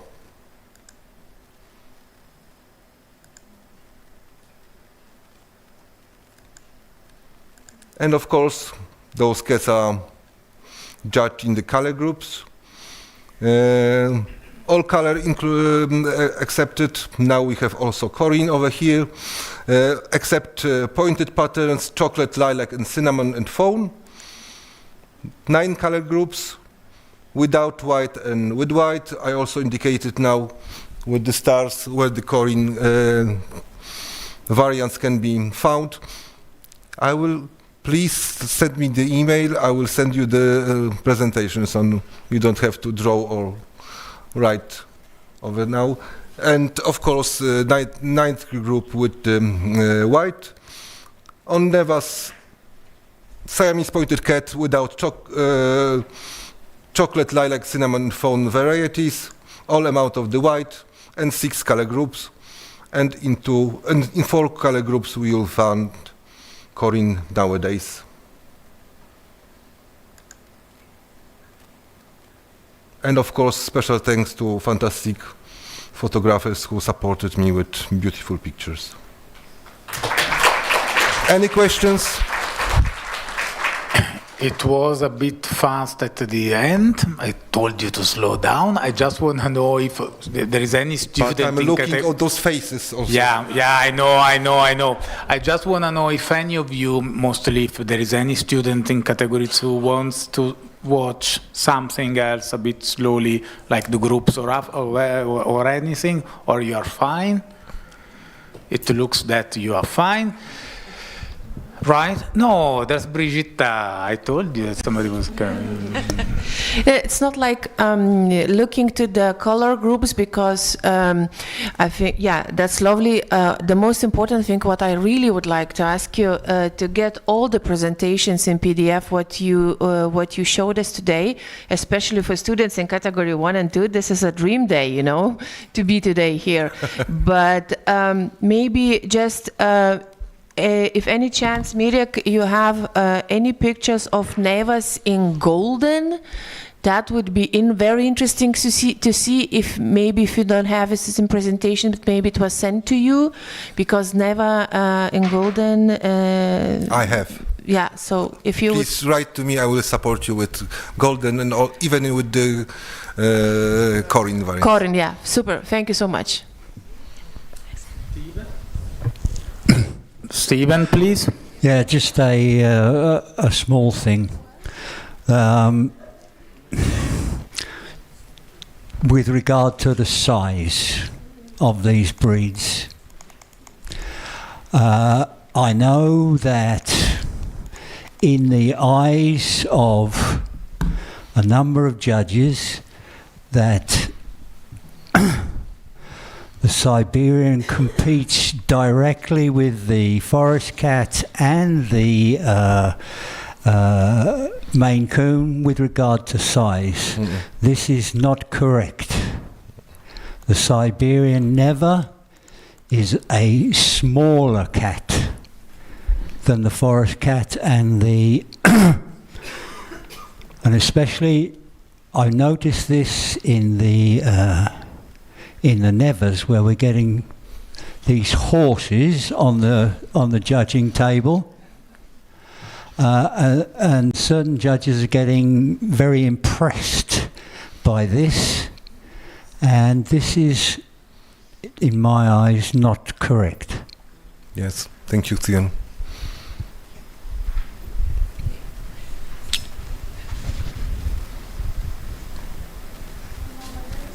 Any other questions?